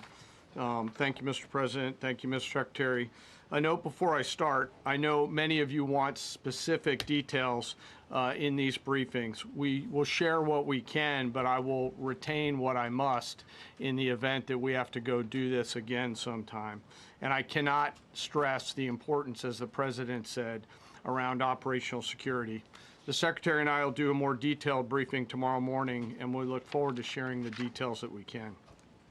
On Thursday, 2 April at 10:10 p.m. Eastern Time, 4:40 in the morning, local Iran time, the Joint Personnel Recovery Center, which handles the Central Command area of responsibility, declared an isolated personnel recovery event for a U.S. Air Force F-15E Strike Eagle, call sign Dude 44, which was down in hostile Iranian territory. The pilot and weapons system officer had both safely ejected and were isolated behind enemy lines. Following confirmation of active rescue beacons and on the direction of the Secretary and by order of the President, a rescue operation was launched with the stated purpose of bringing both Americans home safely. As the Secretary said, several hours later on the morning, after positively locating the front seater, call sign Dude 44 Alpha, and aware of an aggressive ongoing search by the enemy, a U.S. Central Command plan was approved by the Secretary and the President. Shortly thereafter, a U.S. Air Force Combat Search and Rescue Task Force, comprised of A-10 Warthogs in their Sandy role, and I'll describe what that is in a minute, HC-130 Combat King IIs, HH-60 Jolly Green II helicopters, and Air Force Special Warfare Airmen, a package comprised of combat rescue officers and pararescueman operators, audaciously penetrated enemy territory in broad daylight to find, fix, and recover Dude 44 Alpha from behind enemy lines. This was an incredibly dangerous mission, an incredibly dangerous undertaking, but a filled promise made to every American warfighter that you will not be left behind. We will always come find you, and we will always bring you home. Over the next hours, the Search and Rescue Task Force crossed the beach, entered into Iranian airspace, protected by a fighter strike package, and moved into the objective area, all under fire. En route, as some of you have seen on social media, the helicopters took gas off the C-130s and pressed onward and forward up into the objective area. While this was ongoing and out in front of them, the Sandy flight of A-10s and other remotely piloted aircraft, drones, and other tactical aircraft were violently suppressing and engaging the enemy in a close-in gunfight to keep them away from the front seater and allow the pickup force to get into the objective area. During this engagement, one of the Sandy aircraft, the one primarily responsible for communicating with the downed pilot, was hit by enemy fire. This pilot continued to fight, continued the mission, and then upon exit, flew his aircraft into another country and determined that the airplane was not landable. This was one of our A-10 Sandy aircraft. The pilot then made the decision to eject over friendly territory and was quickly and safely recovered and is doing fine. After picking up Dude 44 Alpha, the HH-60 Jolly Green fight was engaged by every single person in Iran who had a small arms weapon. And one of the aircraft, the trailing aircraft, took several hits. The crew sustained minor injury, and they are going to be fine. A note for those of you that do not know what a Sandy does. Named after the flight call sign that did this very mission in Vietnam, flying A-1 Sky Raiders and A-7 Corsairs, a Sandy has one mission: get to the survivor, bring the rescue force forward, and put themselves between that survivor on the ground and the enemy. They are committed to this. This is what they live for, and this is what they've trained for over many, many years. The A-10 force and the rescue force did a fantastic job rescuing Dude 44 Alpha. He was recovered Friday afternoon. As I said, and the nation needs to know this, this was an incredibly brave and courageous mission, and a testament to the courage, skill, and tenacity of the joint force and our leaders. And especially a daylight option, having the guts to try, means so much to so many. Meanwhile, the backseater, as the President and the Secretary have said, had continued to work and survive. Through the hours of daylight, Dude 44 Bravo, the backseater, evaded. Using every means available, the efforts of the United States military, the Central Intelligence Agency, and others were attempting to find and locate with precision Dude 44 Bravo, the backseater. A note on the backseater and the front seater. The single most important contributor to a successful rescue operation is the spirit of attack inside the heart of that downed aviator. Their will to survive, their will to evade, their will to recover is everything. In this case, the backseater's absolute commitment to surviving made much of our efforts possible. On Saturday, 4 April, after establishing positive communications with the backseater, we learned, as the President said, that he was injured and actively evading enemy forces. And thanks to our interagency partners, we were able to get eyes on his location and positively ID him. Throughout this entire time, the enemy force continued to search for 44 Bravo, and the joint force continued to strike them over and over and over again. Fighting off marginal weather in Iran and the enemy's search for a second time on Saturday, at the recommendation of the CENTCOM commander and at the approval of the Secretary and the President, we launched a rescue task force to recover Dude 44 Bravo.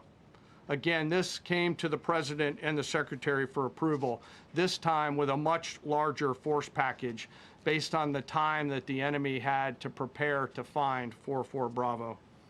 Again, this force was protected by A-10 Warthogs using the Sandy call sign.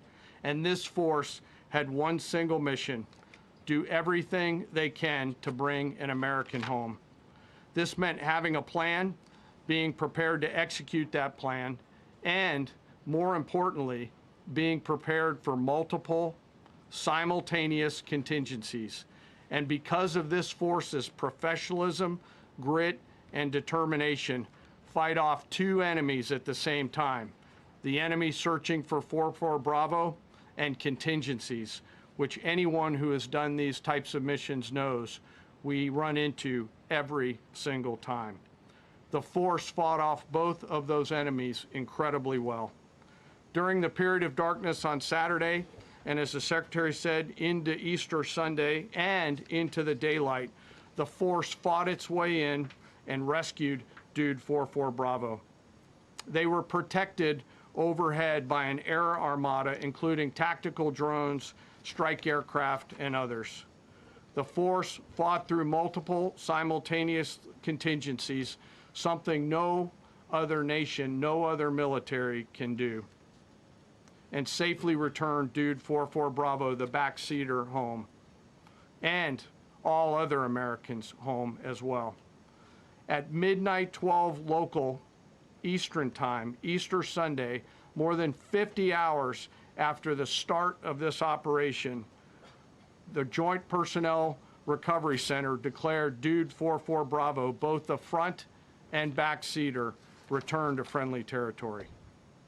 The courage demonstrated by both the pilot and the weapons system officer while isolated and them invading the enemy cannot be overstated. Their grit and warfighting tenacity is a direct result of the absolute trust they have in our rescue forces, their training, and their will to survive and return. They always knew that we would be ordered to go get them, and they always knew that we would be coming to get them. These two operations reflect our nation's most sacred obligation to our military service members. We leave no one behind, bless you. It also perfectly captures the first truth of our special operations forces, that people are more important than hardware. That is the standard we live by, and the rescue forces that execute these missions operate under a clear motto: these things we do that others may live. Their actions were a direct embodiment of that commitment to others, and I could not be more proud of each and every one of them today. As the Secretary said to our enemies, this operation serves as a clear reminder of the capability and will of America's joint force. The United States of America will recover our warfighters anywhere in the world, under any conditions, when we want to. We will always bring overwhelming skill and firepower. To every member of the joint force, our interagency partners, the leadership at CENTCOM, and our leaders at the department and above, thank you. I'm proud of each and every one of you and thankful to our deployed forces and their families. And lastly, and most importantly, to Dude 4-4, welcome home. Job well done. Thank you.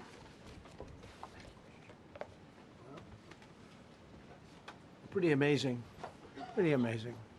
And these two gentlemen have been, from day one, they've been perfecto. You know, I got to know General Kane in my first term because he was able to take out ISIS in 4 weeks instead of the 4-year projection that was given to me by other much lesser generals. And I said, you know, if I ever do this again, that's going to be the head of my Joint Chiefs of Staff. And we worked it that way, didn't we? It's amazing. He took out ISIS. We defeated ISIS in 4 weeks. I was told it would take 4 years. I flew to Iraq to find out with the greatest equipment in the world, why would it take 4 years? And he told me, sir, it won't. It'll take 4 weeks and you'll have time left over. And that's exactly what happened. So he's great. And Pete, all I can say is that he was treated very unfairly. And now those same people that treated him unfairly, that fought against him, they called me up saying, what a great choice he was. They said, well, what happened during his nomination? What happened to you? I'm telling you, people that were not for him, senators, friends of mine, sir, I don't think you're doing the right thing. Now they're calling me up. What a choice. These two guys are fantastic. And John Ratcliffe was incredible. It was actually their genius that called us from, he was 40 miles away. And he said, you know, we're seeing something moving up in the mountain This is at night. And they kept the camera on him for 45 minutes. He wasn't moving, and they said, you know, probably wrong, but we're seeing something moving. This is a vast mountain, vast, thick, with bushes, trees. He said, we see something moving 40 miles away. It was the head of a human being, I'm telling you, it's moving. And then all of a sudden, 45 minutes later, he moved a lot. Stood up, and they said, we have him. And that was really the beginning of something incredible. We had an idea where he was, but not specifically, and it's a big mountain. So I want to thank the CIA, too. I don't think they get enough credit for the great job they've done. Yes, please. Thank you very much, Mr. President, for this great opportunity. Country, it has super army. You make a difference, Mr. President. Thank you for your greatest leadership. Thank you. I have two quick questions, Mr. President. What was your reaction when you learned that Kurdistan region had resumed exporting oil to the international market with your support as United States of America? Well, I expected that. We've gotten along with the Kurds for a long time, so I expected that. Another question, what would be your reaction if the Iranian people rise up against their regime during a ceasefire, Mr. President? Well, they should do it, but again, the consequences are great. I mean, they were told, if you protest, you will be shot immediately. You saw what happened to the young wrestler. He was a great champion, by the way. He was a great wrestler, one of the top in the world. And he and his two friends were hung. And all they did was say a little bit about liberty. They wanted liberty, and they were violently executed. But the number is up to probably 45,000 people were killed. So, you know, when somebody stays in a house, when they know if they walk out of the house to protest, they'll be immediately shot and killed. And they issued that, you know, that was publicly issued. It's not a secret. That's why so many people say, oh, well, why are you doing this way? We can't let Iran have a nuclear weapon. You know, we got regime change, we do. We're dealing with a much different regime than before. We're dealing with different people. They're smarter. I think they're sharper and far less radical. We have regime change, but we didn't do this for regime change. We did it for the fact, and my view was very simple. I saw somebody said, oh, he doesn't have a plan. I have the best plan of all, but I'm not going to tell you what my plan is. You know, they want me to say, here's my plan. We're going to attack at 9:47 in the morning, and then we're going to do this, and then we're going to... And if you don't do that, they say, I have a plan. These people know what the plan is. Everybody here knows what the plan is. But it's very unfair to say, we don't, because I don't mind being insulted. I've been insulted for many years by the fake news. But you can't... It's so bad for people that are so pro... You just saw two great, and John Ratcliffe, three unbelievable people. They have a plan. Every single thing has been thought out by all of us. But I can't reveal the plan to the media. So, you know, but we're just thrilled by the success of this operation. Yes, please. Thank you, Mr. President. You've said Iranians would be mad if you stopped these attacks, but why would they want you to blow up their infrastructure, to cut off their power? Wouldn't that be punishing Iranians for the actions of the regime? They would be willing to, and it's suffering, they would be willing to suffer that in order to have freedom. The Iranians have, and we've had numerous intercepts. Please keep bombing. Bombs that are dropping near their homes. Please keep bombing. Do it. And these are people that are living where the bombs are exploding. And when we leave and we're not hitting those areas, they're saying, please come back, come back, come back. These are the people. I don't know what they do. All I can tell you is they want freedom. They have lived in a world that you know nothing about. It's a violent, horrible world where if you protest, you are shot. Remember the great woman protests where they had 400,000, 500,000 women, and they were all enthused and they were going to protest, and everybody said, oh, the regime's going to come to an end. And then all of a sudden, boom, boom, 5, 6 different areas. A woman would go down right between the eyes. They had snipers. They had 5 snipers. That's all it took. And those 400,000 or 500,000 women said, "Oh my God, what's that? Oh, look over there, what's that?" A woman shot right between the eyes, and after 5 or 6 of them go down, then you start hearing the purr through the vast number of people. And then they said, "Oh my God, who would do that?" And they're incredible people, but they've lived so horribly. They've lived so horribly. You know, Iran was a great country if you go back 25 years ago or so. The Persian people, they're incredible, smart, brilliant, actually. And I know so many. I know coming from New York, originally, I know so many people from Iran. They're incredible people, incredible energy, and very, very brilliant people. But when you're standing in a group and protesting, and you have a woman, in the case of a woman, remember the Great Woman March. Everybody was saying, "Oh, this is the end of the country." And then snipers selectively picked. Every single one was shot right between the eyes from a long distance. They were on top of buildings. Nobody even knew where they were. Where they coming from? This wasn't like a machine gun, which is also very bad. They've done that too. They did that recently. This was snipers sitting on the top of buildings, aiming and hitting women. And when they see people go down, and all of a sudden there's a riot in the reverse direction, and they never came out again. And a lot of the news doesn't talk about that. They talk about, oh, women's rights. You want to see women's rights? You're not going to see it there.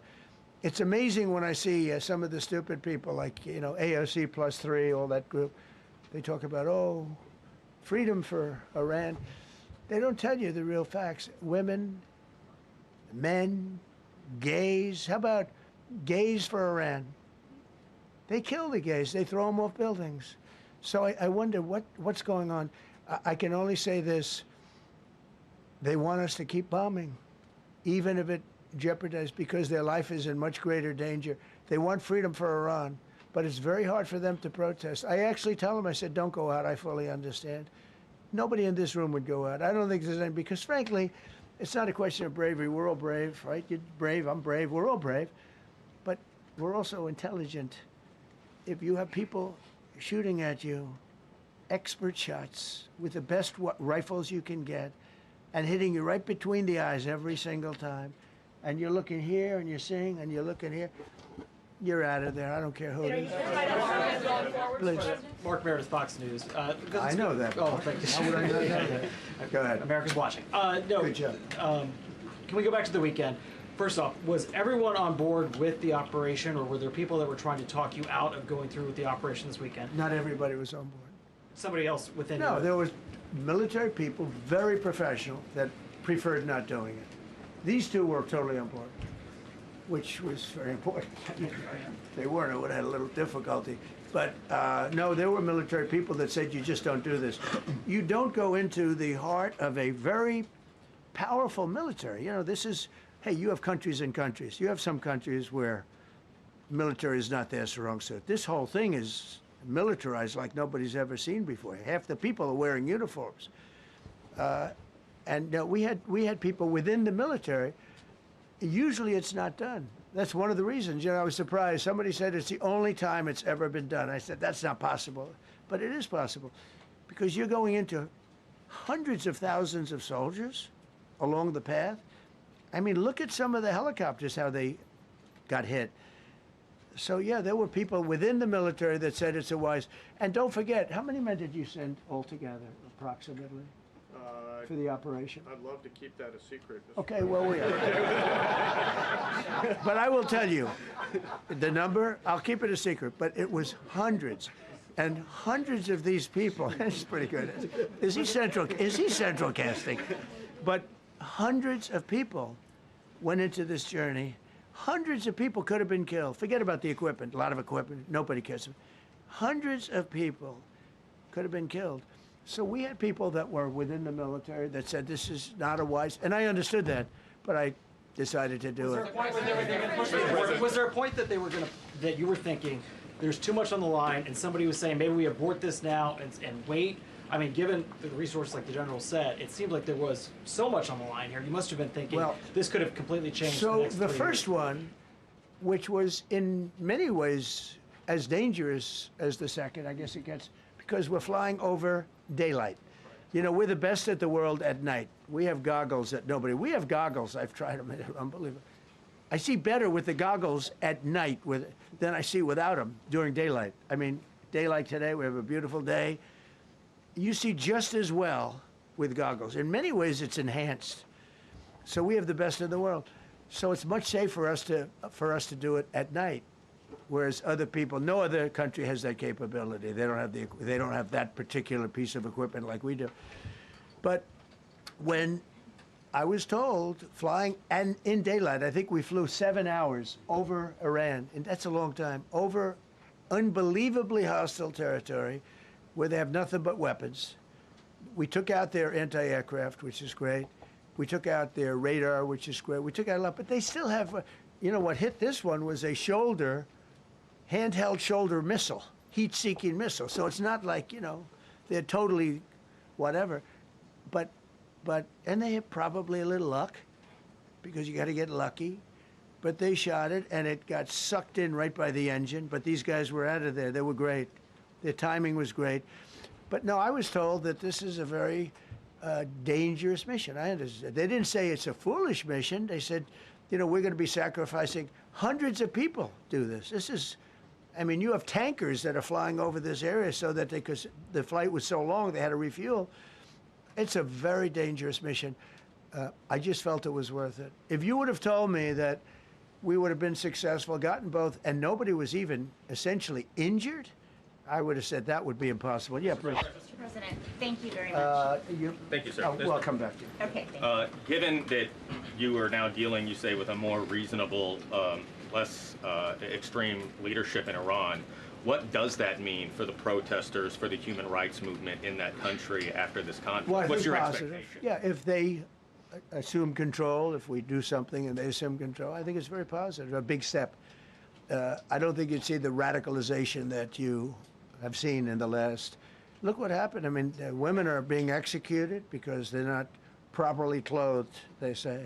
They're not properly clothed, and they execute the women. They shoot them right on the street.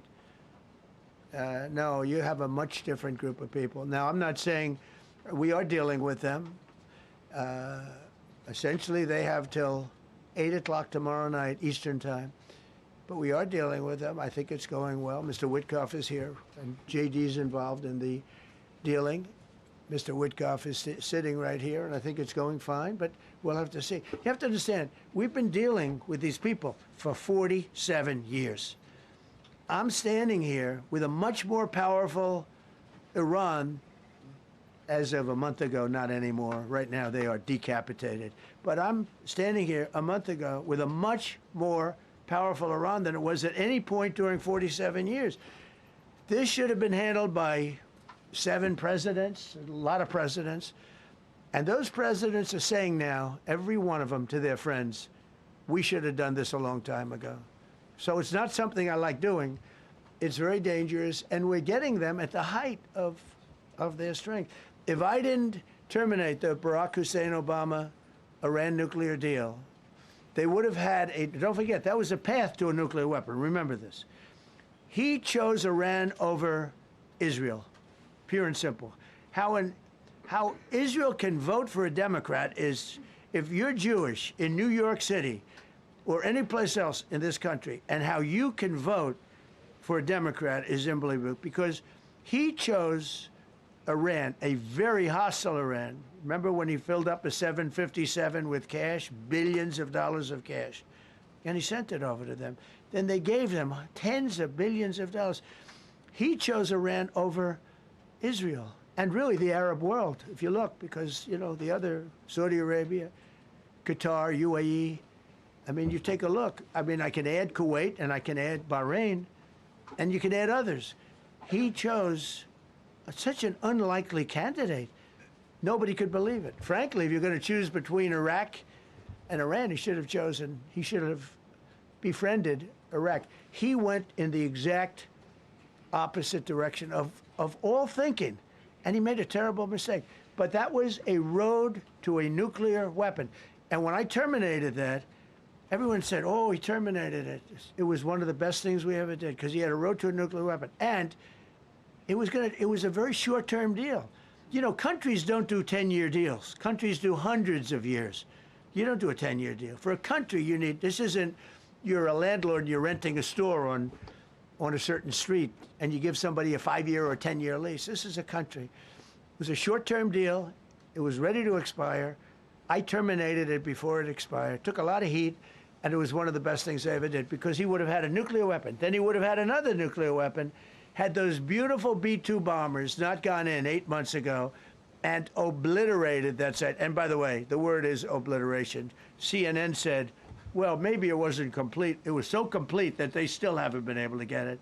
It was obliteration. But if we didn't hit them, that was a courageous decision, too, because we had all those planes flying in at night with very little cover, unbelievable stealth planes, and they were able to do their job. If we didn't do that, Iran would have had a nuclear weapon at a high level, either one of those two instances. And if they did, in my opinion, I told this to Bibi Netanyahu yesterday, Israel would have been extinguished. Large portions of the Middle East would have been extinguished, whether it's Saudi Arabia, Qatar, UAE, or others. And you saw that with thousands of missiles raining down upon them. They didn't think they were going to be hit. They thought they'd be watching us fight. And all of a sudden, UAE got hit by 1,500 missiles. He would have taken them out also. And they were powerful. If I didn't come along and terminate the Obama deal, which was terrible, the Iran nuclear deal was a road to a nuclear weapon, a big one, unlimited, legally. I terminated it without even much thought. It was so easy. I terminated that, and then the B-2 bombers.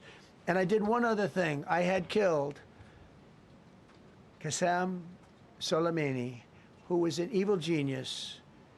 And the reason I did it, I heard he was going to knock out 5 of our military bases. And had he lived, I believe we would be fighting perhaps a different Iran right now, because he's never been replaced, you know. And I did one other, but this one was not picked up. Osama bin Laden. If you read my book, I said you got to take him out 1 year before the World Trade Center came down. So I wish you'd read the book.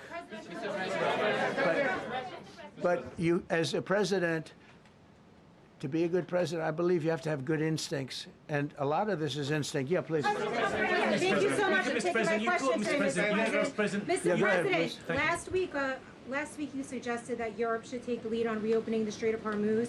Has circumstances changed now that you're issuing a direct 48-hour ultimatum? And secondly, would a new ceasefire include Israel, or would it just be between Iran and the US? I can't talk about ceasefire, but I can tell you that we have an active, willing participant on the other side. They would like to be able to make a deal. I can't say any more than that, but they'd like to do it.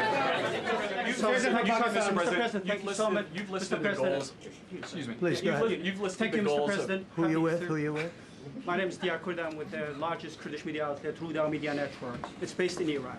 Go ahead. Mr. President, you said before that you don't want the Kurdish forces to enter Iran and deharm it. Do you still want them to stay away? Or what role do you expect them to play now? I'd rather have them stay away. I'd rather have them stay away because I think they bring with them some problems and some difficulties. And I don't think they bring death, I mean, you know, to themselves. But I'd rather have them stay away. Go ahead. Thank you, Mr. President, for the question. Deliberate attacks on civilian infrastructure violate the Geneva Convention and international law. Who are you with? Zolan from the New York Times. Are you failing? Are you concerned? Circulation way down at the New York Times. Are you concerned that your threat to bomb power plants and bridges amount to war crimes? No, not at all. No, I'm not. I hope I don't have to do it. But again, I just said 47 years they've been negotiating with these people. They're great negotiators, and because they're not going to have a nuclear weapon. And if somebody that takes my place someday is weak and ineffective, which possibly that will happen because we had numerous presidents that were weak, ineffective, and afraid of Iran. We're never going to let Iran have a nuclear weapon. And if you think it's okay for people that are sick of mind, that are tough, smart, and sick. Really sick, from a policy standpoint, from a any which way you want to say, mentally, these are disturbed people. If you think I'm going to allow them, and powerful and rich, to have a nuclear weapon, you can tell your friends at the New York Times, not going to happen. It means violating international law. Quiet. You no longer have credibility at the New York Times. Because the New York Times said, oh, Trump won't win the election, and I won in a landslide. I won every swing state. New York Times said, oh, Trump won't win the election. New York Times has no credibility.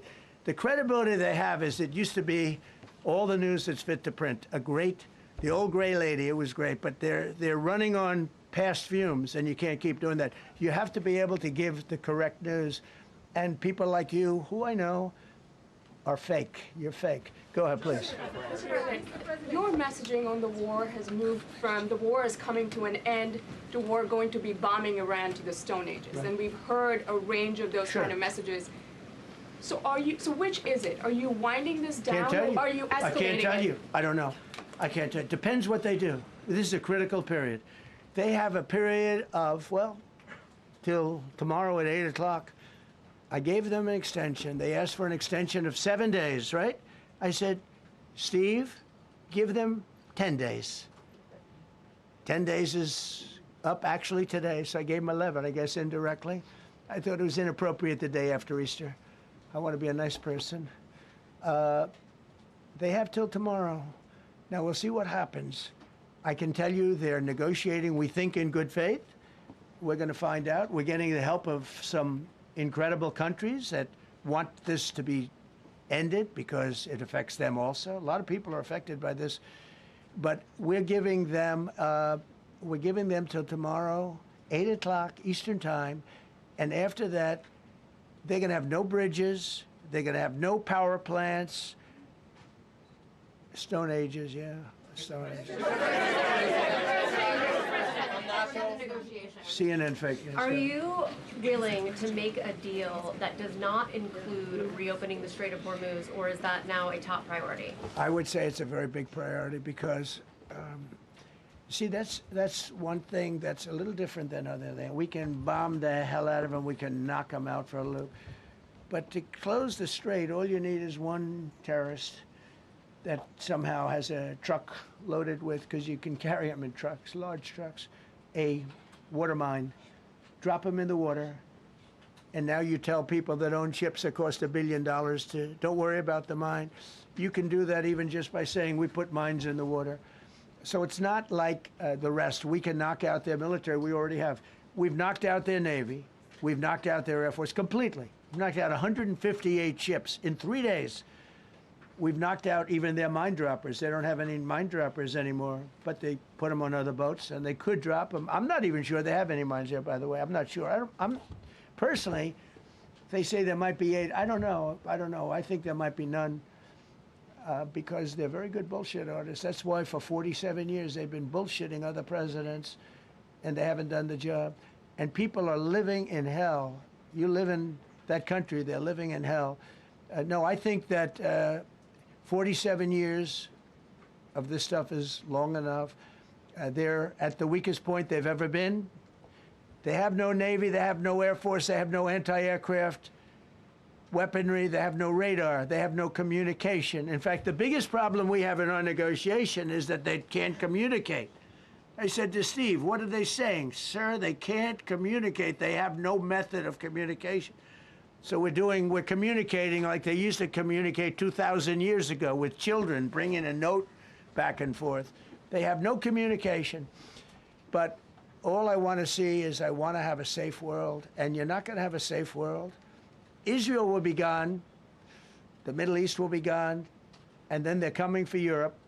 And I have to tell you, I'm very disappointed in NATO, very. I think that NATO...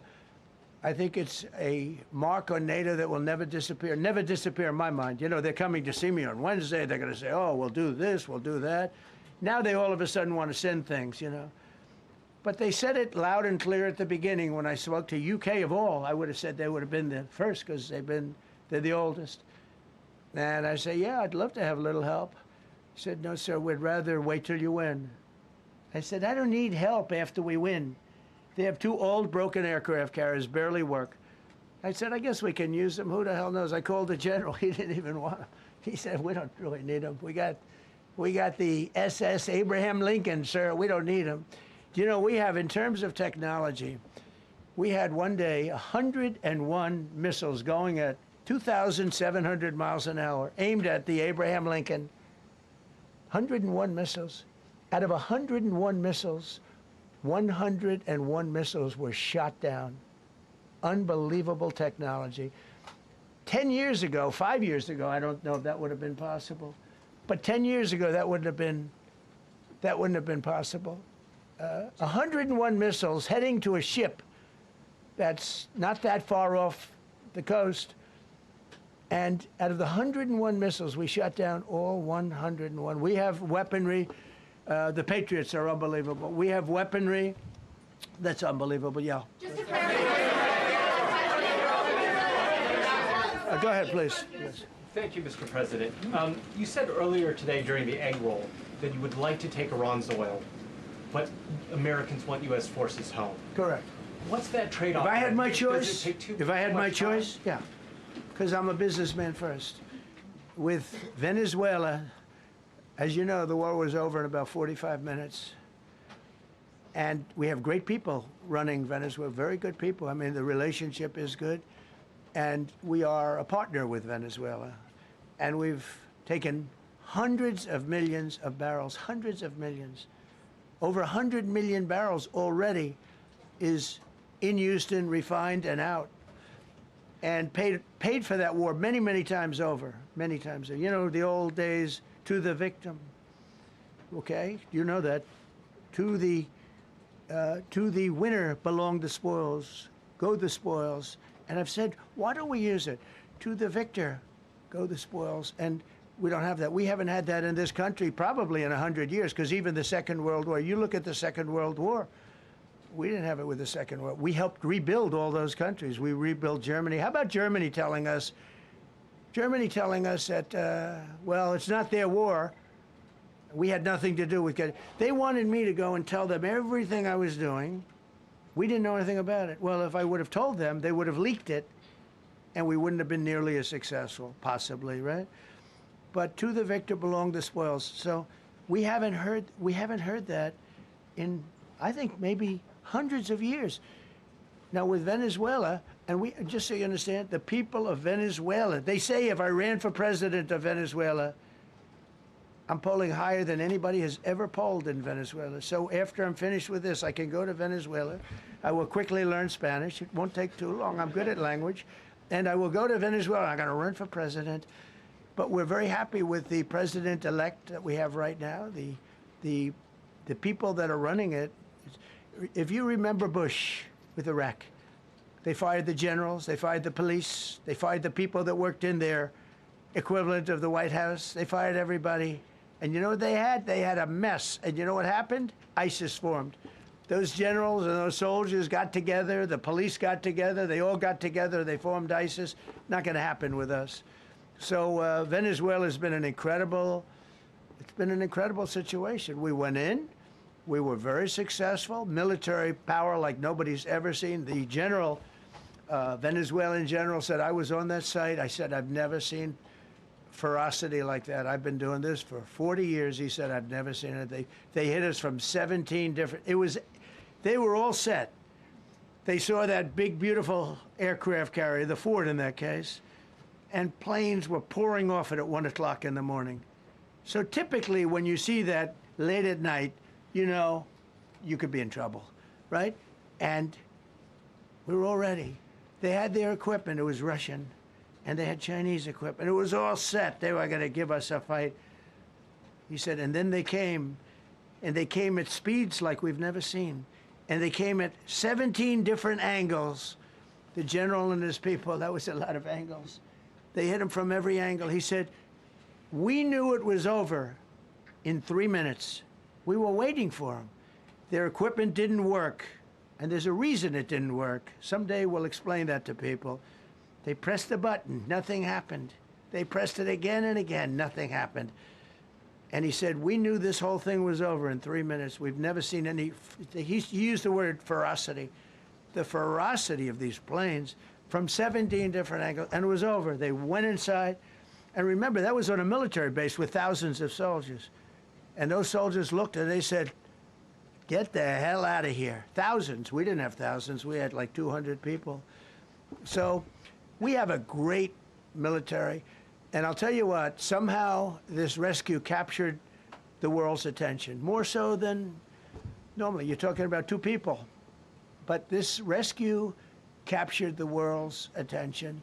But we did it in Venezuela. That was amazing. And now we have a very bad man in prison and going to trial. I mean, he released, aside from the drugs, which he was terrible, Maduro released hundreds of thousands of people from jails into our country.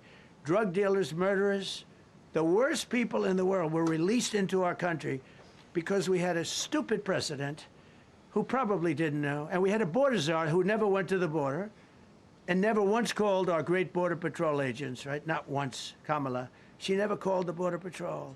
She never said, how we doing? I used to call the Border Patrol guys every day. You can ask them, Paul, ask any one of them. Brandon, ask them all the time, how are we doing? How are we doing? And we now, I'm proud to say, have a totally sealed border. 9 months, nobody is coming through our border. And nobody even tries because they know they're not going to get through. So we don't have caravans anymore. So maybe 1 or 2 more and we'll be done. Mr. President, are you allowed to, or are you willing to end this conflict with Iran charging tolls for passage through the strait? Us charging tolls? Iran. What about us charging tolls? Is that something you're considering? I'd rather do that than let them have them, right? Why shouldn't we? We're the winner. We won, okay? They are militarily defeated. The only thing they have is the psychology of, oh, we're going to drop a couple of mines in the water, all right? No, we have a concept where we'll charge tolls, okay? I thought you meant us. Your question would have been more accurate if you said us. Go ahead. Thank you very much. So just to clarify, in order for Iran to successfully meet your deadline tomorrow, do they have to make a deal, open the strait, or both? We have to have a deal that's acceptable to me. And part of that deal is going to be we want free traffic of oil and everything else. Mr. President, thank you very much.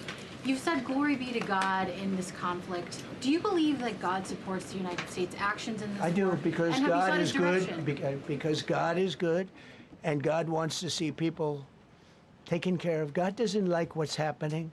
I don't like what's happening. Everyone says I enjoy it. I don't enjoy this. I don't enjoy it. These 2 guys don't enjoy it. You know, people say, "Oh boy, they're so tough." I don't like seeing people killed. I've ended 8 wars. Nobody's ever done it. The person who won the Nobel Prize came to me and said, "You deserve the Nobel Prize." She announced that. When they announced, they said, "Goes to Maria. She's a great person, really a good person." She said, "No, no, no. This is ridiculous. They gave me the Nobel Prize. President Trump ended 8 wars. I could go over every one of them, including India and Pakistan, where the Prime Minister of Pakistan said, President Trump saved from 30 to 50 million lives. That makes me much happier than what we're doing right now. That makes me much happier. We have 1 more to end, by the way. President, you called yesterday in your Truth Social, you called the Iranians crazy bastards. True. What is your response to critics who say that I don't care about critics. What is your response to critics who say that it is your mental health that should perhaps be examined as this war continues? I haven't heard that. But if that's the case, you're going to have more people like me, because our country was being ripped off on trade, on everything, for many years until I came along.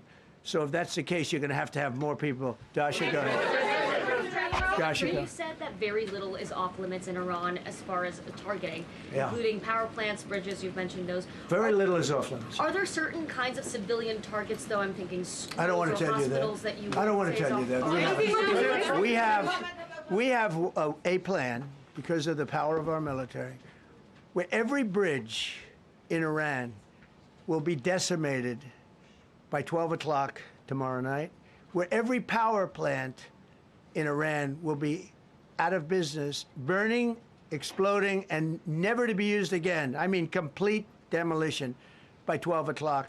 And it'll happen over a period of 4 hours if we wanted to. We don't want that to happen. We may even get involved with helping them rebuild their nation.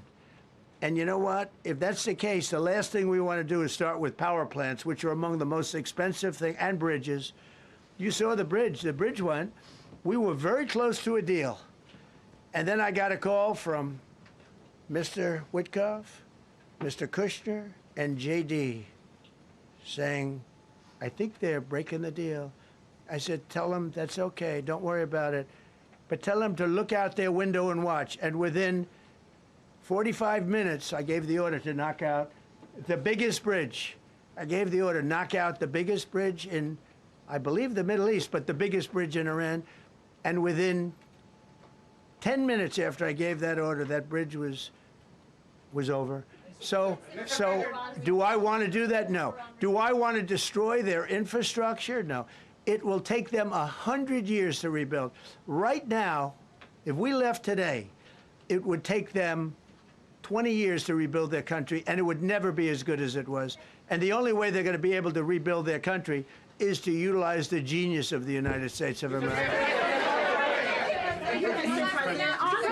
You voiced your displeasure with NATO in the past. Is there a danger to the U.S. not being the de facto of the leader of the alliance, and then other powers within the alliance then getting the decision making when it comes to wars and nuclear weapons? No, it's not a danger. NATO's, look, we went to NATO. I didn't ask very strongly. I just said, hey, if you want to help, great. No, no, no, we will not help. I said, that's all right. You don't want to help? Because I've always said NATO's a paper tiger. See, NATO's a paper tiger. Putin's not afraid of NATO. Putin's afraid of us, very afraid of us. And he's explained it to me a lot of times. I got to know him very well. I know him very well. NATO's a paper tiger. NATO is us. And when we needed them, we didn't need them, by the way. We didn't need them, obviously, because they haven't helped at all. Just the opposite. They've actually gone out of their way not to help. They didn't even want to give us landing strips. Think of it. And it's not just NATO. You know who else didn't help us? South Korea didn't help us. You know who else didn't help us? Australia didn't help us. You know who else didn't help us? Japan. We've got 50,000 soldiers in Japan to protect them from North Korea. We have 45,000 soldiers in South Korea to protect us from Kim Jong-un, who I get along with very well, as you know. Do you notice he said very nice things about me? He used to call Joe Biden a mentally retarded person, okay? So don't tell me about your stuff. Joe Biden, he said he's a mentally retarded person. He was so nasty to Joe Biden, it was terrible. But to me, he likes Trump. And do you notice how nice things are with North Korea? It's very nice. But we have 45,000 people, soldiers, in harm's way, right next to Kim Jong-un with a lot of nuclear weapons. 45, which should have never happened if a certain president, I'm not going to mention this president because I happen to like him, believe it or not, but if a certain president did his job, Kim Jong-un would not have nuclear weapons right now. But they're all afraid to do their job properly. But just to conclude and just to finish, Japan didn't help us, Australia didn't help us, South Korea didn't help us, and then you get to NATO, NATO didn't help us. There were some countries that did. Now, countries that have been good, now you could also say they're got to be a little bit more involved because they're in the territory, but Saudi Arabia has been excellent, Qatar has been excellent, UAE has been excellent, Bahrain, Kuwait. I mean, Kuwait did shoot down 3 of our planes. The only planes, really, that we lost with friendly fire, they call it. I call it unfriendly fire. They unfortunately didn't know how to use our great Patriots. The pilot said, what kind of a missile's coming at us? Patriot. Boom, they got out. Because they know a Patriot never misses. So they had beautiful Patriots. There were planes heading in their direction. Unfortunately, they decided to shoot those planes. They were our planes. So, no, NATO is a paper tiger. Now, he's coming to see me on Wednesday, as you know. He's a wonderful guy. Secretary General is great. And Mark Rutte, he's a great person, but he's got... And you know, it all began with, if you want to know the truth, Greenland. We want Greenland. They don't want to give it to us. And I said, bye-bye. Okay, thank you very much, everybody. Thank you.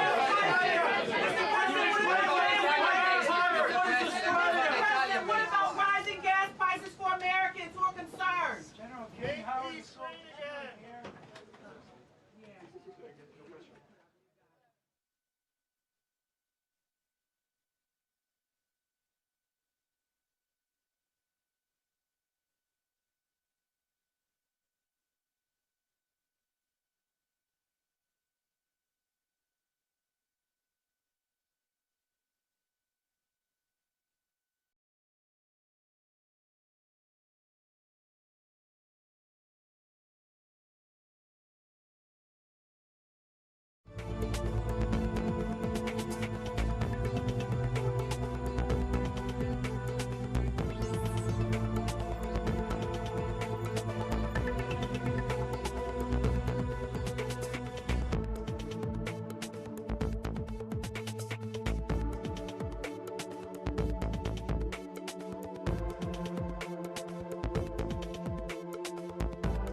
Copy. Thanks, Christina.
As you heard discussed, we are expecting the crew's observation time period to start in about 10 minutes. First, they'll be conducting a warm-up, warming up to their science observations of the moon. They'll be discussing with each other, helping each other orient using the major landmarks that they've studied, asking what is familiar. If we roll left, port 5 degrees, that would get the moon closer to the left side of window 2.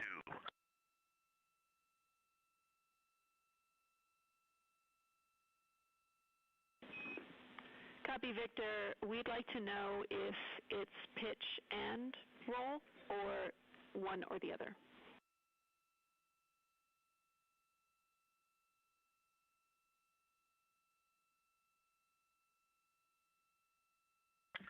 Jenny, we actually thought you already put the pitch in. Had the pitch been put in already? No, we need a little while longer to talk about it.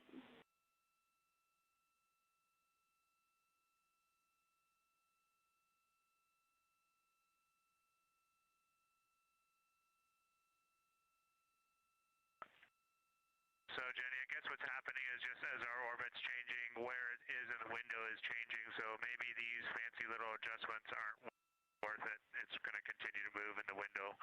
Or is the spacecraft going to keep the moon at the same point of the window if we adjust the attitude? I assume the previous.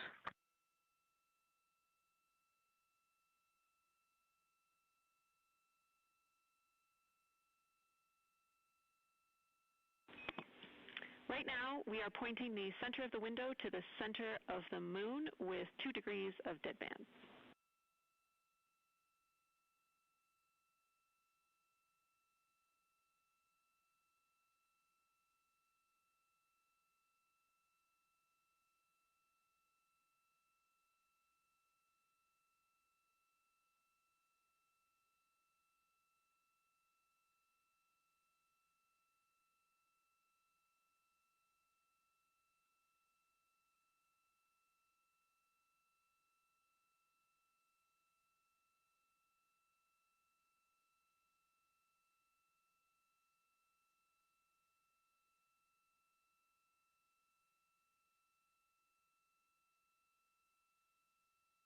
The conversation you hear happening now between the astronauts aboard Orion and Artemis Mission Control here at Johnson Space Center in Houston, Texas. They're in the center of your screen, seated at the CAPCOM, or Capsule Communicator Console.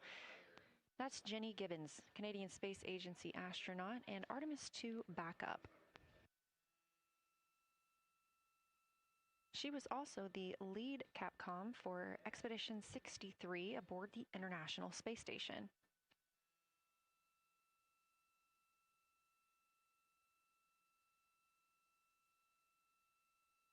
The crew is requesting some attitude changes to the spacecraft to allow them to better image the moon, our priority for today. Of course, those have to be discussed on the ground before they are put into work aboard the spacecraft, so the team is taking some time to do so. You also heard Gibbons reference that we are in 2 deadbands. Deadbands are essentially keeping us in the lane in which we're traveling. If you're familiar with lane assist in your car, very similar in this case.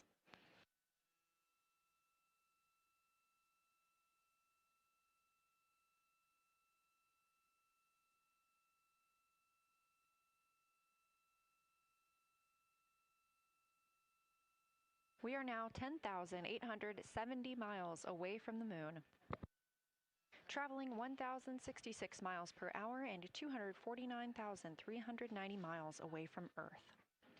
Again, we recently surpassed the Apollo 13 distance record of farthest humans have ever traveled. And upon calling down some words during that milestone, Canadian Space Agency astronaut Jeremy Hansen noting that he hopes that this record that they are setting today is soon broken by future explorers.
This is Artemis Mission Control. We are standing by for the beginning of lunar flyby.